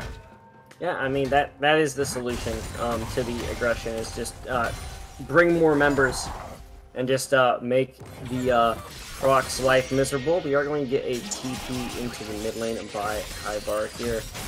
So going to be sending, I'd imagine, that Croc back into the matchup with Bomo in the top side. And we are probably entering a little bit of a lull state, I think, before this next objective comes up. Yeah, we have not a lot of time. Let's take a look at some abilities here. We have Seraphine W Max. Not something you see a whole lot, but I think in this game, because it enables all of the engage for the side of Bing Chillers, I actually do think it's pretty decent. You aren't playing the Seraphine here to poke, you are literally just a movement speed bot. Very cool, very epic, very based. So my question is, at that point, why not just play Karma? That is a fantastic question. Well, Karma is a less good V1, I guess. Even though you can definitely put Karma mid, I have no idea. Bomo is in a little bit of danger. Feeling a little, sweating a little bit, for sure. And Kool-Aid Chugger does not care about the Ornn being there. He should. He is going to get the turret, but almost certainly go down. Oh no, Andy Gwen does not get the ultimate, but it will not matter as he breathes some fire, taking down this crocodile, making some delicious steak, and turning those, crafting some boots with it. He is maybe a handbag as well. Oh yeah, I guess a blacksmith wouldn't work with the leather. I guess they do, but hole breaker. What do you mean hole breaker in Ecton? Like production. I have production in my ear telling me that there is a hole breaker in Ecton, and I wish I didn't see it. Cyclone and ultimate's going down. That is Bomo picked off, picked down. Gale having to flash out here, does land a Q, but is looking to turn back around. Hyvar is unbelievably low, and Gale is unbelievably strong. Watch out, Eep. You know, Vulgai is saying Eep for sure. Not expecting all that damage to come through, but Gale is huge on the Lilia. Yeah, the Lilia was pretty aggressive, got a lot of work done in the early game, but not really been too loud for the last 10 minutes or so. Just farming up quietly on the other side, almost over a 50 CS lead now at this point on Vulgai. Going to be feeling pretty nice and very strong in these team fights. Yeah, 18 pings coming out from Gale right now onto the bot side, looking to get pressure down here so that they can look for this first Cloud Drake. This is Cloud Drake for real, right? This isn't a bug. Yep, it's Cloud Drake for real. This is great news. Not the best. I actually think it's pretty good for Lilia, and pretty good. Maokai is going to be okay with it. Yone is okay with it, but yeah, I guess Misfortune will get a lot of extra movement speed out of using her bullet time for sure.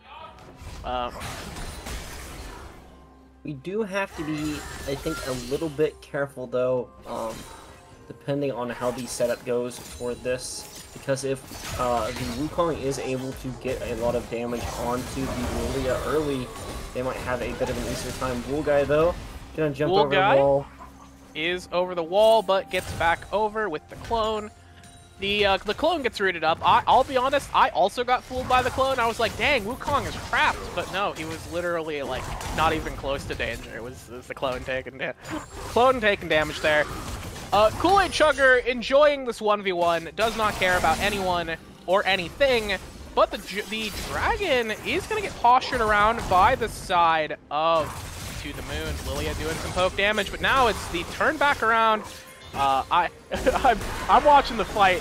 The fight in top lane is what's on the screen right now, but I'm enjoying watching the spot lane fight as Vulgai's going to be looking for the engage right now. The sleep's going to go in, and here comes the bullet time onto Vulgai, who is actually not a clone, actually out of danger, except the danger has caught up to him in the pit right now. Gale is trying to walk away right now. He's very fast. Featherstorm's going to go out, hit nobody. Slow's going to come in. Ashawn's on their lonesome. Nobody's here. The whole team has gone down except for Kool-Aid Chugger and Clippin' Scrubs on the back line, throwing out every ability, but none of them can save the team. That is a 4v4 that has gone in the favor of To The Moon as they pick up the first Cloud Drake of the game and secure a very sizable gold lead. Yeah, they are now on a later, a better scaling comp, up, like, what, 5k gold at 23 minutes for the second game in a row? Yeah. Okay, actually it is 5k now. It is literally 5k now. Very good. I listened to Big Shaq, to live for this moment. 2 + 2 is 4, minus 3, that's 1. Quick maths from Kevbo over here. Yeah, very good. But either way, it is a very good state yet again for the side of To The Moon. They have the better scaling comp. They survived the early game. Honestly, kind of won the early game, except for Kool-Aid Chugger doing proc things. And it's a 5k gold lead on a better scaling comp. I know I said it 3 times in a row, but like, it looks pretty doomed for the side of Bing Chillers here. Fields Pan Man has decided to retire. Very good. We do like to see it. However, that was quite a few ultimates burned. Now Kool-Aid Chugger looking to just try and get something done here. The Drowsy will go down. Maybe in a bit of danger right here. Seraphine's looking to try and catch on the backside, but Andy Gwen's going to be catching them first as Kool-Aid Chugger chugging a little too much Kool-Aid, feeling a little woozy, feeling a little sick from the sugar high as they crash down. Clippin' Scrubs walking away now with their life, but Bono is going to say, "You too will die." And Toasty is just going to be dropping some saplings as the rest of To The Moon look towards the purple worm. Becky, I gotta be honest with you, that was a phenomenal joke. I don't think half the audience is going to get it. His name is Bama. It's not even Bono. Bomo. I keep saying it wrong though, so I'm just gonna commit to it. Hey, with or without you, they are going to take this this Baron, big purple worm, as Quinn is noticeably. And oh, I'm getting an update. Production has left the building. This is now the ship is unmanned. The captain is gone. We are literally sinking. It's okay. Okay, Baron's been picked up. Feels Pan-Man looking to retire once again, but not enough kill pressure here. And yeah, we're seeing a lot of where this composition that Bing Chillers have drafted falls apart. And if they were ahead, like, maybe it would be okay, but they are behind on the aggressive comp. They do not have the damage to make these picks, and because of that, they've decided to try and spec this Renekton into split pushing. But Renekton is your main damage dealer! He's your carry! He's your win condition! And you've put him on a side lane, so your team is just going to die every time! And your Kool-Aid Chugger is just a fish in a barrel of water right now. Just an easy target to get taken down time and time again. Bing Chillers have absolutely blundered the later stages of the game. Here comes the Nature's Grasp into the ultimate. Every ultimate's going to go down from both teams, but Bomo is going to be picking up the kill here. Ivar looking to try and keep the team safe as Toasty steps up a little bit further, not able to get in range for anything though, and also does not have the backup to make things happen. So, just another pick here. Vulgai is gonna maybe look to try and get something done on the Toasty, but with no backup here, and seeing Balmo moving, never mind, Vulgai decided, yeah, I can probably take this. Smile. Adashawn is going to die here, and next on the list is Vulgai. This monkey is getting caged. Just kidding, he snuck out with the clone. I love Wukong. Very good. Good escape there from Vulgai, getting out with his life, but the turrets are not living right now for the side of Bing Chillers, and that is awful. And Andy Gwen no longer cares about Renekton. You do not win the 1v1 in the side lane, even with the Hullbreaker. But yet again, okay, but does Ornn win the 4v1? All right. Do we have the name a more iconic duo than top laners and dying in a side lane? We've seen both of them do it this game. It really is. Both of them do it, like kind of back to back as well. Like it's just an iconic part of the mid game. And what is iconic in this game is Balmo going in with the engages. The Nature's Grasp will go down. Double kill on the Yone right now. Adashawn doing as much damage as possible, but as possible is not much. Feels Pan Man will just shoot you down. Kool-Aid Chugger is gonna be drinking the purple drank of Lilia's passive. Feeling definitely not great about that. That's why the purple drank is not illegal, a controlled substance, and Gale has controlled this game for sure as To The Moon take game 2 and are looking to close this series out in dominating fashion. Yeah, another pretty straightforward win from the side of To The Moon. Honestly, he's got me pretty worried for Bing Chillers here. We saw after game 2, not a whole lot of adaptation in the draft, not a whole lot of adaptation in picks even. And, you know, it's the definition of insanity, right? You tried the same thing and expected a different result, you got the same thing. Yeah. And unfortunately, it was even less close in this game than in the first one. They didn't have even the gold lane that they had in the early stages of the previous game. In this one, they had all their gold loaded onto the Crocodile. And then they sent him to a side lane to perish. Like, why? There's so many questionable decisions that Bing Chillers are making here, and they're going to have to come back to the drawing board here and figure out what they can do to turn this back around, because To The Moon, they have a game plan. They've put their cards on the table. you know what they're going to be playing towards. So you have to choose whether you're going to try and match them or whether you have an answer. And I do not know if Bing Chillers have an answer on the night, but they've got a little bit of time to go back to the drawing board, figure out what they can do now to save their series. We're going to go to a quick break. When we come back, we will be in match point of the series. Will it get closed out, or will we be going to a game 4? We'll see with the next draft after a quick break.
Welcome back, everybody, for Game 3, match point of the series between To The Moon Skull and Bing Chillers. We're going to be hopping into draft in just a hot second as both teams are ready to get going.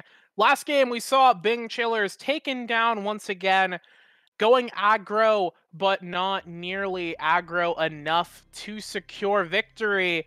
And To The Moon are looking to just close it out, close the book on a 3-0 series, and look to next week. Yeah, that's, optimal. Quick 3-0, as always. It is going to be Bing Chillers. Oh my gosh, that's Karthus. Very early Karthus. Bing Chillers going to pick away the... We are just flying through this draft, Becky. Bing Chillers? They're picking scaling? This is it? We've found we're not gonna pick aggro. Surely we can't blunder this, right? The B1 Karthus is quite possibly one of the most bold things I've ever seen, but he is a flex pick, so not the end of the world. We see the Yone picked once again. Bomo is literally just playing this one champion, and it is beautiful. Oh my God, Christ! What? Excuse me? Nani? Nani? Nundiska?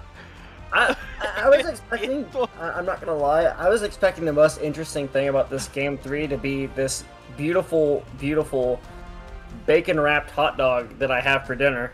And instead we get this in the first three. What the actual foop? I don't even know what to say about this. I'm gonna be real with you all. The only thing that could make this better is if someone picks Blitzcrank Jungle. That is the only thing that will have me more hyped about this match at this point. What do you even say to this, Becky? I say that I need an adult. Can we remake draft? Like, I think there was an error here. I don't know what these teams are doing. I think they're pranking me. It seems like Bing Chillers are like, okay, fine, we'll pick scaling. We get it. We're not going to win early. And To The Moon said, fine. Yes. There's no croc. It's just yep. Yep. Yep. Yep. Yep. Yep. Early Pike. I'm interested to see what they do aside. Why? Why? For who? Papa Mia, why? Scooby Baba, Kevbo. I can't. You gotta say something, man. What's going on? I'm so confused. I think this might be a Karthus 80 carry of all things. I think there's a possibility. Oh nope. I'm guessing it's Sejuani. Oh, it is Karthus 80 carry. Yeah, it's Karthus 80 carry with Pike. With Pike. Victor mid. Yone top. Yone top. Sejuani jungle. And Bing Chillers. They've drafted a composition of exclusively ranged champions. So this is pick your what? This is the worst comp. This is terrible. What? They're giving content today. They're giving us the content, Kevbo. That's what's mattering.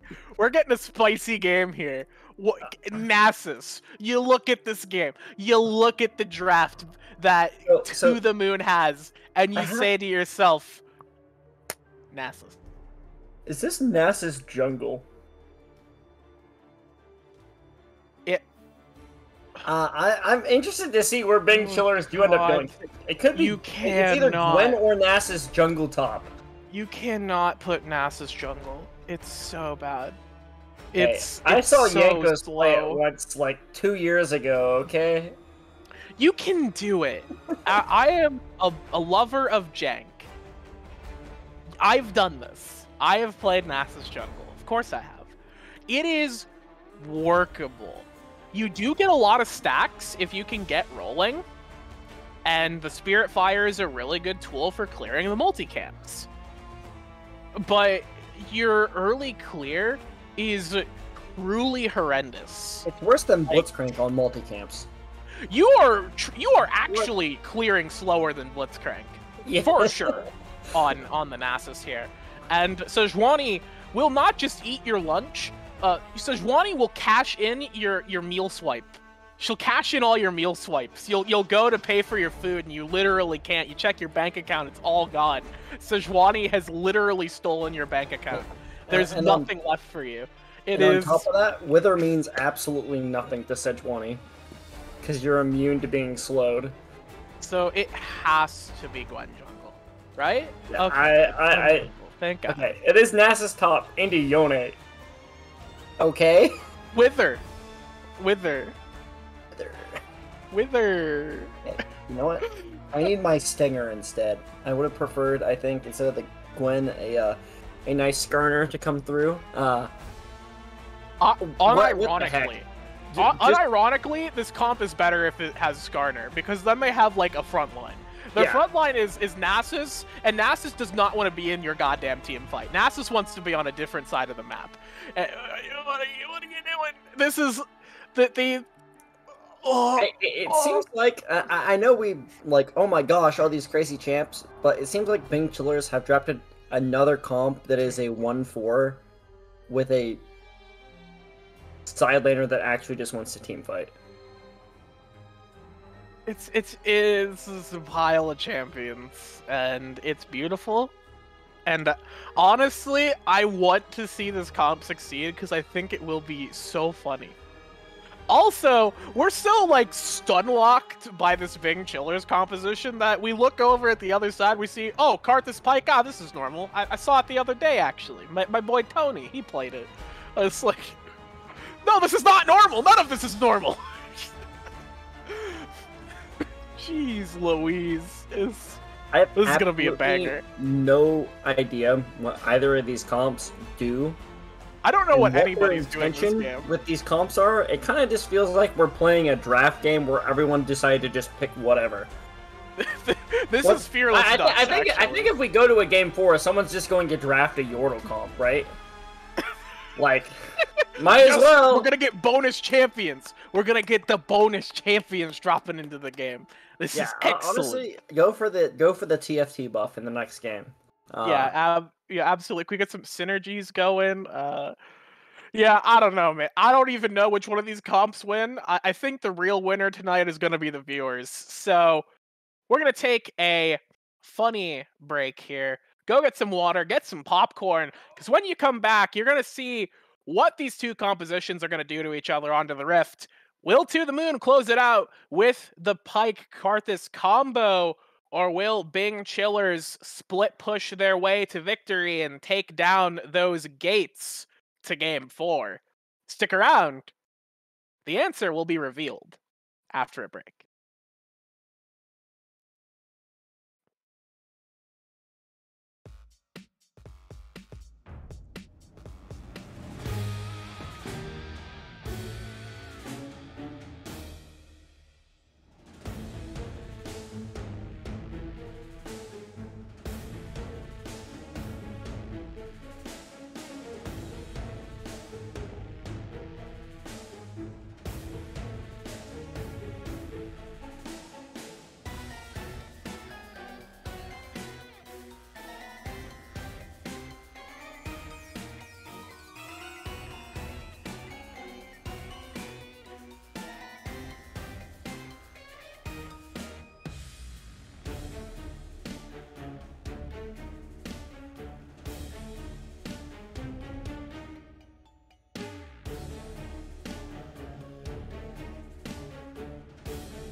Welcome back, everybody, here for the Thunderdome in Game 3 of the series. Match point for To The Moon. Or will they be taken out by Bing Chiller's Omega? We have an invade here from To The Moon, but they will walk onto a ward and be discovered immediately. And this means Adishon. I swear, if Adishon had gotten hooked there, I would have been like, I would have cried, I think. I would have actually cried. So, do not check your monitor. This is, in fact, a normal game of League of Legends. These are the champions we're watching today on the Rift. I'm sorry. I didn't ask for this, but it is what we're getting. So, take a sip of some delicious water. And I think that both these compositions are very interesting, and I do think that there is front. Yes, I do think that there is an angle for both of these teams to get their win. Obviously, the side of To The Moon have a more straightforward composition, but we're looking at the sort of unorthodox comp that Bing Chillers have, but they do have some win conditions. They've got Nasus. Nasus is a win condition. If he's able to get a good split push game going, they have a lot of wave clear with Senna Seraphine Sivir. Those champions have quite a bit of wave clear. So, they should be able to very safely clear waves and give room for Nasus to get a split push game going. Alternatively, this is also a hyper carry game with a secondary carry in the Gwen, but it requires good, proper itemization from the Senna. We'll see if Senna will be doing that today, or if we'll get that sort of hyper carry. We're looking, oh my goodness! Okay, Pyke looking for a hook here. It times out Toasty, not throwing anything out here. But okay, yeah, bot lane is actually going in favor of the Sivir Senna right now. Very good. I mean, does feel nice having that ranged advantage. Has been getting a little bit of value out of that first strike, but still pretty even farm. Bull Guy going for an invade. Yeah, Bull Guy is getting invaded, actually, as Gale is looking to get a kill here. Bull Guy is in a bit of danger, clips the Krug a single time to just get a little bit of damage out. Andy Gwen's gonna flash in, trying to look to finish the kill, but now under the tower, Gale's actually in danger as Kool-Aid Chugger gets the plus 12. We're gonna see another cash in right here. Oh, plus 12, baby. Plus 24 at 3 minutes. Kool-Aid Chugger, we were talking about that Nasus win condition. We have drawn 3 pieces of Exodia right now. We're just looking to get the last 2. Yeah, it's gotta feel so nice getting those early kills on the Nasus, as always. Of course, does still, I think, have to respect the fact that the Sejuani and Yone do have a lot of kill threat on you, regardless of how strong you are, especially with that passive and the melee stacking. Of course, other side of the map, also going for the way of Bing Chillers, you know? You draft scaling, you end up doing better in the early game anyways. It seems how this series has gone thus far. Of course, you know, don't want to cast a curse them too hard, as Bomo is stepping forward with a rather favorable trade on to Ibar on the Seraphine. We are going to get an Infernal first here. Yeah, Infernal will be going first. Looks like Vulgai is going for a very safe invade here. No vision, no real threat from Andy Gwen, who is just enjoying right-clicking the Nasus right now. Nasus is actually in a bit of danger. Does have to flash here to avoid getting murder-fied, but Nasus does still have his recall. Does not have TP to get back fast enough, but this is going to be a very huge pickup for him. He's got a lot of gold in pocket, except he's decided to not recall for reasons unknown, because he's just going to die to Yone. Right here, and the Q's going to hit, and good night. Yep. Why? Yep. Yep. Okay, so little bit of a botched play there. Nasus created a little bit for that gold under the turret, but that is okay. We take a faster back here, actually. That was faster than recalling. So we're back onto the Rift with our Sheen and 2 armor items. And actually, playing into AD as Nasus feels pretty good. Early on, it sucks, but you can literally just go Frozen Heart, and the opponent cannot play the game. They have no counterplay, especially if they're Yone here. They just are sad about it. Yeah, it's going to feel pretty nice once you get a decent amount of damage, but for now, like you said, really going to struggle a little bit into the Yone. Don't want to be going down too hard, letting Yone get some early damage as well will be scary for the rest of your team. But Kool-Aid Chugger with 2 kills, unfortunate that death is on the board as well, is still having a pretty good time as Toasty with a nice combo there.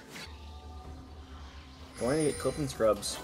Yeah, we'll pull Clip and Scrubs back, but not under the turret, so no pressure of death. Especially as Karthus had recalled here, has gone back to pick up the components of a lost chapter, but the lost chapter is still very lost. Not been found yet, but with a... I'm hearing somebody laugh across the room. It's just doing a whole-on hyena laugh. I'm hearing, so that's okay. Hopefully it didn't get picked up. It probably didn't. If Discord didn't betray me. But anyways, sorry, got distracted. League of Legends is a great game, and Karthus is living in it. Is down 13 CS, but that's honestly not too. And that's pretty expected from how we've seen this lane go. It's really hard for him and Pike. Yep. As Kool-Aid Chugger is getting Yone. Kool-Aid Chugger is just getting shredded here. Yeah, just getting obliterated by Yone. Uh-oh. Yeah, that's definitely not a good sign. You know, Nasus wanting to really kind of farm with the Q in the side lane. Can't even step up to the wave right now, so... Yeah, it's rough, but we have acquired Warden's Mail. So this is great news. For at least if you are Nasus, this is great news. You are less likely to die horribly. But yeah, no. Andy Gwen piloting this Yone quite effectively after botching that early invade, slowing the game down, turning it back around, and the gold has evened out across the Rift. There's a very sizable CS lead in the bot side, and this is, of course, a fasting Senna. Not like a super fasting Senna. There's no gold will be going into this champion at all, ever. So, support Senna, like she's intended. She's crazy how that works. That's weird, bro. I don't understand. Okay, yep, there's the X-Smithy. Very good. Andy Gwen's going to be doing a little bit of damage here. Stun is ready. Gale will get in range to pop it, but no follow-up as Yone has to go back to his Unleashed Soul. Pan, no mana, getting just right-clicked by Clip and Scrubs. Clip and Scrubs gets clipped by the Q from Toasty, but the damage in response from Adishon is good to dissuade any further assault from these two, as they are pinned under tower once again, and Kool-Aid Chugger is stuck in a pin of their own making. They get knocked up, they get knocked down, they get knocked around, stunned, but they are actually walking out! The HP and resistances from the Nasus ultimate is good, but we're going to see Panman try and do what they can, and what they can is not nearly enough to take down the Nasus, who lives at no HP. And now Pan, because they channeled there, they took so much poke, and this turret is just getting free-fired on. Yeah, it is going to feel really bad for them. And what is kind of a poke lane here with Clip and Scrubs and the Sivir of Adishon putting in a lot of work. They're going to be able to step up and get some money off of the tower, as Gwen is actually looking for a dive. Yeah, Gwen looking for a dive as I attempt to blow my nose. Vulgai is in a bit of not really danger right here unless Toasty does not land the hook. Panman walks away, but Andy Gwen has teleported in. Will get rooted up by the Senna. The hunt on the hunt, they are not, as they simply walk away from Danger here. No kills taken, no kills given over. We accept those exchanges. A teleport is burned as well, which gives Nasus that breathing room he's been looking for a while now. Yeah, breathing room, but still, even after pushing in, this wave is probably going to be down about 20 CS, feeling really bad in that 1v1 on the top side. Hyvar with a nice trade. Oh, but it's not a trade that will end favorably. Though, now we have Gwen here in the mix. Gonna be dropping the red smite. Hyvar's gonna kite back, outrunning the Chaos Storm with the help of Flash. Bomo burns Flash as well, but will not get the flashy play. But here comes Sejuani running over Hyvar. The boar is angry, but Panman is angrier in death as they are taken out. Vulgai is going to outplay Gale! Or maybe Gale outplayed themselves underneath the turret on the top side. Nasus popped ulti, likely got engaged on by the Yone, who does not have ulti. So that fight was dissuaded by Nasus simply having too many resistances, and just action everywhere right now. Yeah, and that is really what you expect. With both of these compositions, some weird picks. And that usually means that we devolve into fighting like crazy, especially when you pick things that are this aggressive, like the Yone, like the Pyke, that really want to fight in the early game. Hellblade's doing so much work specifically for the Pyke there on that bot side. But finally, at 12 minutes, we are having this first drag be started up by Vulgai right now. Has a couple kills for themselves, already picked up the Nashers, so going to be feeling pretty good on that one. And a nice little Infernal drag for themselves. We're going to get Hextech next.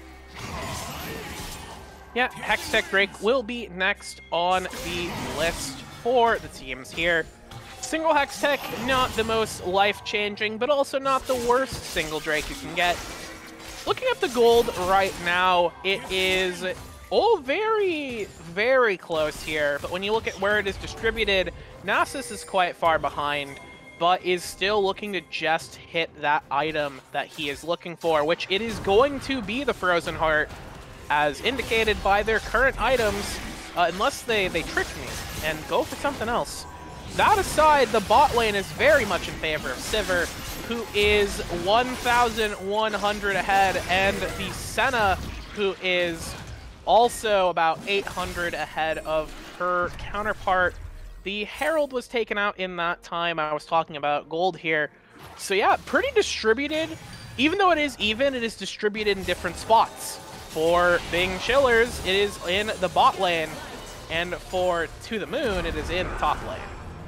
Yeah, Adashan going to walk through, though, with the spell shield. They might be able to catch up here. Okay, they're going to look to catch up here, but who's getting caught by whom? Adashan having to walk out here. Pyke gets the execute. Toasty getting one down. Now Clip and Scrubs is going to get clipped down. Another execute there. Money in the bank. Pimpin' A and easy as Fields Panman will cash in that coin and feel good about it as well. Vulgai is fine.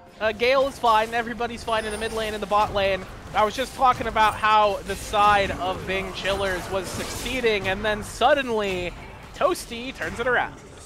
Yeah, they really did kind of just get piked there, feeling a little bit too aggressive. They are very strong, but they also are very much champs that need an item or two to scale. Kraken Slayer up for Adashan, but isn't going to mean too much as Acid Chugger is just getting ganked again. Yeah, Kool-Aid Chugger is getting... Oh, wait! Okay, never mind. Whew! I thought that they might have been able to live there. They were chugging their Corrupting Potion to get as much health as possible, but not even with the Ascended form do they stay alive. And this turret is dismantled by Andy Gwen before the bot lane of Bing Chillers can respond. So, first turret bonus going over to the side of To The Moon, but overall the objectives are still evenly distributed. Yeah, and this is turning out to be the closest game yet, as Karthus is just going to pop the ults. A lot of the damage going to be dissipated. I don't know if that was a mispress. It was for money. He has first strike. It was for money. Yes. What? Very good. Very good. He's only obtained 111 gold. Okay, well, Adashawn is dead. Andy Gwen has arrived into the mid lane and will be chopping down the Senna as well. It is a, this team has been playing Yone all game, but I gotta say, Andy Gwen's Yone is a completely different beast from what Bomo showed. This man is willing to fight you, and he will kill you any chance he gets. You know, we pulled Andy Gwen in here as the emergency sub. Is the member that really seems to be showing up for the side of To The Moon. Kind of surprising. You know, you wouldn't expect that the emergency sub be the player that you end up playing through. As Fields Pan-Man probably just going to die to Gwen before anyone gets here. Yeah, will actually escape! The needlework does not land, and Gwen will go down. Andy Gwen over the wall with the Fated Seal, trying to seal the fate of Clip and Scrubs, but Toasty will be the one cashing in the check. But a kill will be returned to Adashawn, a shutdown going over to the Sivir, who is now trying to fight back right now. Bomo trying to get some damage right now, going to get some poke, but none of it will land. The Chaos Storm is frozen in place, and that is a lot of several kills going over to the side of To The Moon, as they only lose Pyke. They also get a turret, so epic. Yeah, it is really starting to look pretty bad yet again for Bing Chillers Omega. Having a little bit of a fun game. Got some early kills with the Nasus, but now getting run down by the Karthus Fields Pan-Man. Perish. Oh, we're gonna see if Fields Pan-Man will perish, and it looks like he will. One more. Oh. And we have another plus 12 in the pocket of Kool-Aid Chugger. There, again, the split push win condition is now looking to be the only one online. Adashawn and Clip and Scrubs are in a bit of danger. Toasty looking to go forward. Adashawn forced to flash by the threat of To The Moon merely existing in the mid lane. And as we get this Hextech Drake getting picked up by Gale here, I'm gonna, you know, beep boop beep boop boop. Contact production is okay. Never mind. Is Hyvar dead? Before I call production, Hyvar is just going to die horribly. As money goes over. Wait, that's ingenious. Pyke gets the coin. Wait, Karthus gets the coin because he got an assist. That is so funny. Going to end up picking that one up.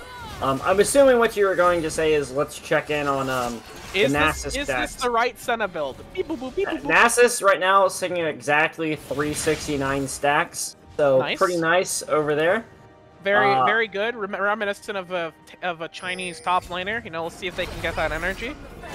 Let's hope that they can start playing that well, because it is going to take a miracle for them to work back this game. Gwen going to pop the Ghost. Should be able to still get out. Gale never got in range for that E, so going to be able to walk it on out.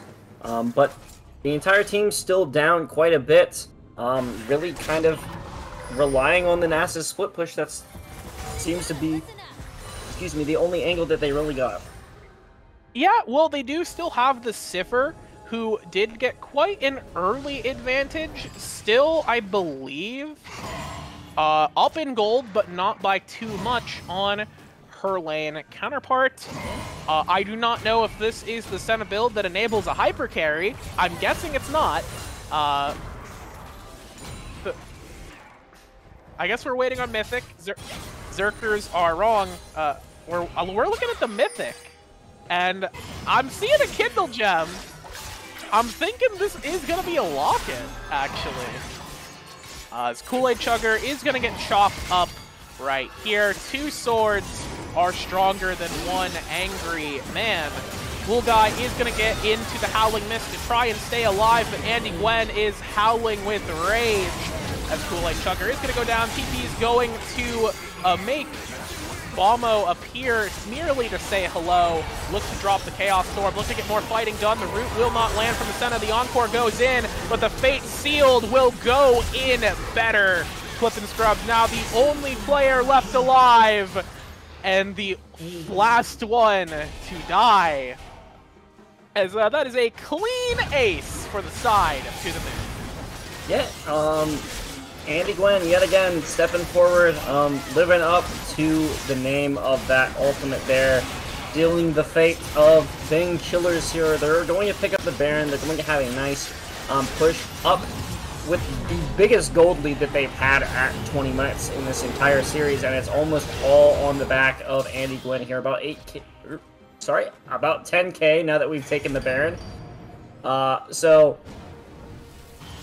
All right, we're first strike, More gold. First strike. More gold, Right, first strike, let's waiting. go. That was plus 135. LOL. Hey, I clicked the R button and got 135 gold. We're halfway to another dagger on Karthus, yep. Yes! Karthus, another dagger. Actually, because he got that gold with the debt, he was able to get his next item. So that was actually a very smart move. Very worth it, for sure. Fool guy? Good night, fool guy. You are going to die. You think you are alive, but you are not. Rest in peace. Okay. Yep. Cool. Yep. Good talk, everyone. Nasus, you are recalling in the wrong neighborhood. Maybe. No, never mind. I thought Pike was going to go a little bit further on that with Andy Gwen nearby, but did not take that. I mean, Nasus hasn't been doing much in the sideline. Really had a bad early game, but is quietly stacking it on up now, up another 100 stacks. So starting to get pretty scary on the side lane. Yeah, he is going to be threatening for sure. I think at the very least, Andy Gwen has a lot of healing, and without any healing reduction, there's not a whole lot for Nasus to do to win in these extended exchanges. Adashawn will get hooked back, throwing out the spell shield to spell shield of what was probably going to be a Karthus Q. In the bot lane here, we are just going to plus 12, plus 1,000. More money into Nasus's pocket, and Clip and Scrubs actually gonna pick up a kill here. Now, feels Panman is a little bit far forward. Here comes the Wither. Here comes the damage out from the Sivir as these bouncing blades, these ricochets are cleaving through the health bars, but not enough to give Kool-Aid Chugger the window to get another plus 12.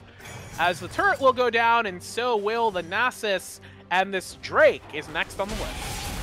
Yeah, Mountain Drag going to be feeling pretty nice, especially into the Nasus there that really, well, I mean, can continue stacking, but still, you know, extra stats, extra defense going to feel pretty nice. You do have the objective bounties up, so maybe going to be able to pick up some more quick gold or the side of Bing Chillers, but still down about 10K. They are on the back foot for the third time. Bing Chillers down, but not out yet. I have seen many a game where this kind of gold lead against the Nasus, where the Nasus simply wins the game by refusing to play. And this, it will be harder for Bing Chillers to stay alive because of the tools. Okay, speaking of, Fate Sealed will do a ton of damage here. The Karthus Ultimate, the Requiem of Death for Bing Chillers has been sung. The song is beautiful, and give us another one as we sing. Sing a beautiful song here. Nasus is dancing too. Kool-Aid Chugger. I'm drinking a little too much Kool-Aid for sure. They have crashed so sufficiently from the sugar high, as said last game. At least send it itemized properly, everyone. So it looks like this is going to be the end of the game. Unless, wait. Senna walks in. Andy Gwen has opted into dying. the gravity field is going to stop Adashawn and clipping Scrubs. Adashawn's going to keep walking. Adashawn's going to be looking to get an auto attack. Bono is going to be taken down. Adashawn's looking to just try and get a Q onto Toasty, who will have to get out of there. Feels Panman waiting on cooldowns, waiting to drop some Qs, but is going to get taken out as well. Looking to actually die here so they can turn this fight back around. But here comes the shields in from Clifton Scrubs. Adashawn's going to keep walking. They're still on the hunt. They're still aggressive. They're still looking to take this out. The stun from Sejuani is going to trade back, but that is a trade the Sivir will take, as that is a lot of money in their pocket. The Nexus is exposed, but the Nexus stays alive. But for how much longer, we will have to wait and see. Yeah, we're going to have to be really careful on the side of Bang Chillers, because at any point we can just have one of these members sneak across to the other side and get that backdoor through. TP from Yone here going to come through. Fate Sealed is up. We're going to see it coming in right now. Clifton Scrubs is going to go down first. The recall from Hyvar is going to have to get interrupted right now. Guy is actually going to stop the Fate Sealed. The Bombo is going to look to keep this fight going, dropping the Chaos Storm, dropping the lasers right now. Hyvar is dead. Guy looking to kite back, but there's nothing to kite out. You cannot kite out. Instant death. X marks the spot, and the spot says the treasure is located at the enemy Nexus, and these glorious pirates are looking to claim their prize. Unless Adashawn has something to say about it, we're going to see the Boomerang Blade come out. Andy Gwen's going to be flashing forward, trying to kite back, trying to kite out, but no hope. Not even the Requiem will land. Adashawn has left the game, and Bing Chillers have bowed out of the season as To The Moon Skull take the series 3-0. Yep, that was a very impressive series from To The Moon. Yep, I think that's what we can about the entire series. That's all we need to say. Yep. But still, I think a very strong showing from them in this series against a team that, like I said, I expected to be one of the dark horses, one of the teams that I expected to maybe even be pushing towards finals. Taking them down in very convincing fashion. They've got to start looking like a strong favorite to win the entire split. Yeah, when you have that kind of dominant performance against another team who is on your level, it is very convincing. And gotta say, very impressive work from To The Moon. And if you are a To The Moon fan, To The Moon player, or simply a member of chat who is chatting, make sure you vote in that MVP poll. Pick your favorite they're not the astronauts. That's a draft team. Pick your favorite player to get the MVP here. Andy Gwen in the top lane, OTE Gale in the jungle, Balmo in the mid lane, Feels Pan Man on AD carry, or Toasty in the support. Toasty had quite an impressive series, for sure. I could make some jokes from the draft league, but I'll leave the draft league banter to the draft league. Toasty, you're beautiful. Don't let anybody tell you otherwise. Andy Gwen had a great performance here as the E-sub. Gale as well. Great on the Lilia in game 2. I think, honestly, every member of the team had their own big highlight moment and their big carry performance. So the team as a whole, you could make an argument for all 5 of them, I think. Except maybe Feels Pan Man. I don't think they did a whole lot this series. There's only one player, though, that really showed up. And I said it in game. I'm going to say it again here. Andy Gwen, holy cow. The Gwen game, you lost early and then just solo won late game for them in the first game. This third game, I mean, we saw the Yone that you've been talking about since before pre-show. Andy Gwen here showing up on the Yone on the quote-unquote main. I don't see any reason why they shouldn't just win MVP for how hard they carried in both of those games. Yeah, I would say that Andy Gwen definitely is a good candidate here. Honestly, I was really impressed with how Gale played in all 3 of the games, personally. Maybe it's just because I've been jungling more recently, so I've been getting a better eye on what junglers are doing, but his pathing has been really smart. His responses to plays have been really quick, really fast and efficient. Aside from botching an invade early on, going a little bit too ham, a little bit too deep in that game 3, very controlled performance, always where they need to be. Gale has been really impressive in the jungle, both in this league and in draft as well. So I think that they had a very good performance, but it seems the community has a completely different player in mind for Hey, MVP. But sometimes you win simply because you're the fan favorite. You know, yeah, I mean, Toasty, who is, spoiler alert, winning. Toasty had a crazy good performance. Like, they played quite well. Something Smurf. Anyways, we're gonna go ahead and get the MVP graphic ready. But in the oh, meantime, man, that was talk. Let's. I guess we could talk a little bit about Bang Chillers. Let's not kick them while they're down. They they put up a good fight. I think that they ended up getting outclassed at the end of the day, but in these games, they did their best to not completely bleed out. They put up a valiant effort. It just at the end of the day wasn't enough. yeah. I think that these guys, of course, they were super fun throughout the entire split. They had a really strong run early, and then kind of fell apart towards the end. But they still, like I said, they were fun to spectate. They were fun to watch. They weren't afraid to pick these weird, crazy picks and to enjoy the league. It is about winning. At the end of the day, it is about winning and chasing that sweet victory. But if you're not having fun while you're getting there, like especially in a league like this, how much are you sacrificing, really? Mhm. League of Legends, at the end of the day, it's a video game. We're all here to win in these competitive leagues, but we're also here to have a good time, have fun, and I think Bing Chillers, they can feel good about making it to the quarterfinals. They did better than a lot of other teams, and they had a great group performance. You can't feel bad about that. But we do have our MVP graphic ready, so we can pull that up. Ba ba ba ba ba ba ba ba ba ba. Who is it? Wow, it is Toast T, the support in quotation marks for the side of for the side of To the Moon. Look at these are looking like mid laner stats. Not gonna lie. Excuse me? One death across the entire series? Did I miss One death. something? One death. Yes, you missed them Um, dying.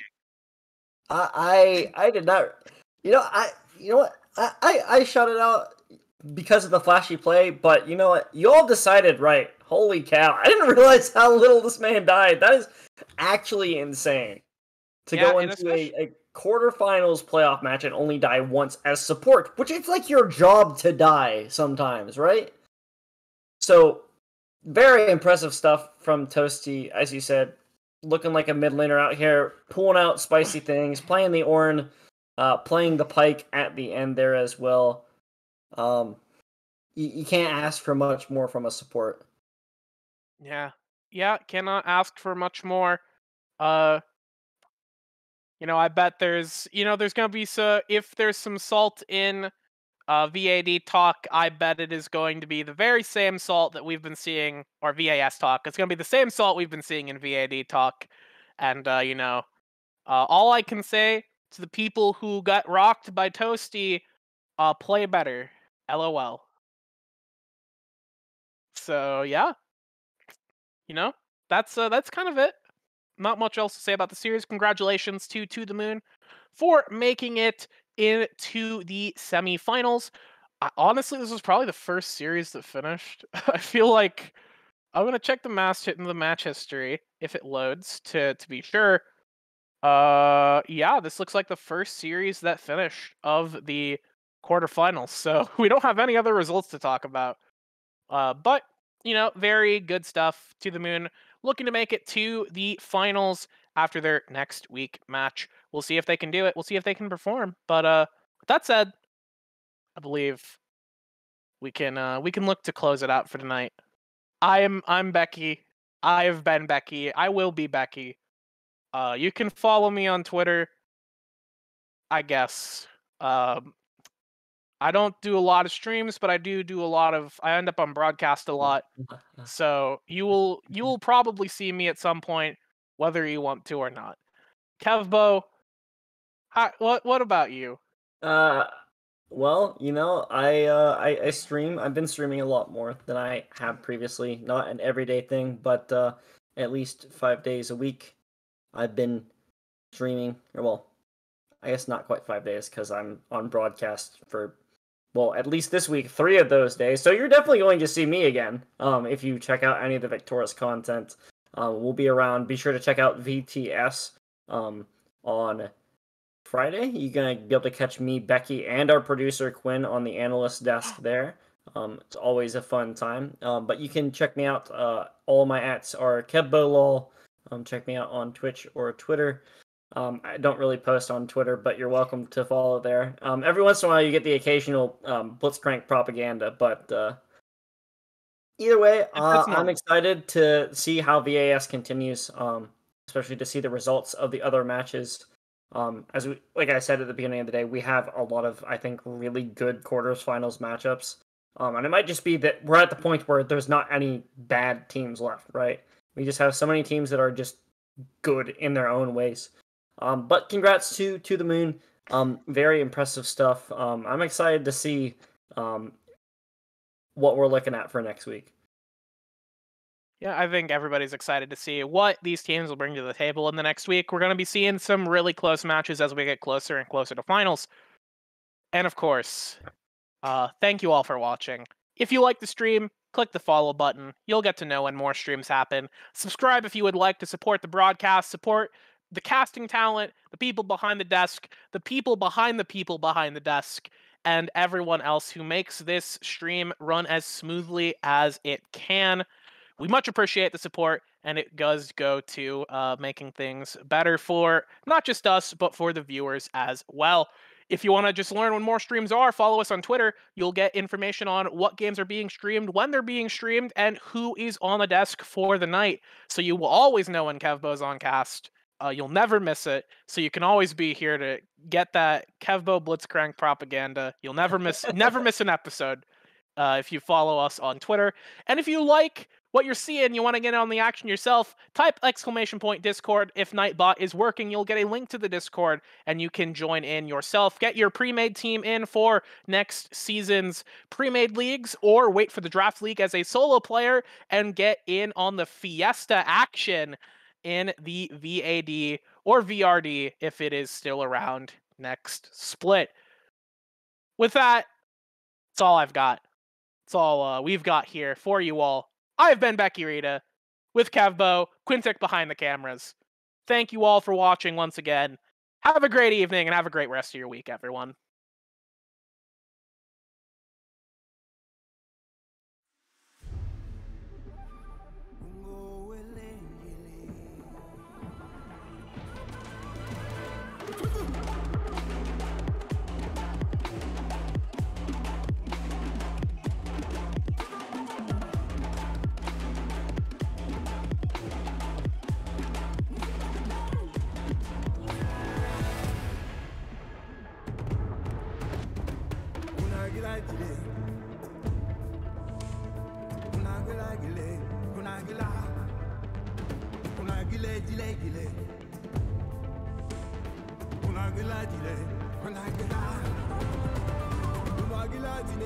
Gila,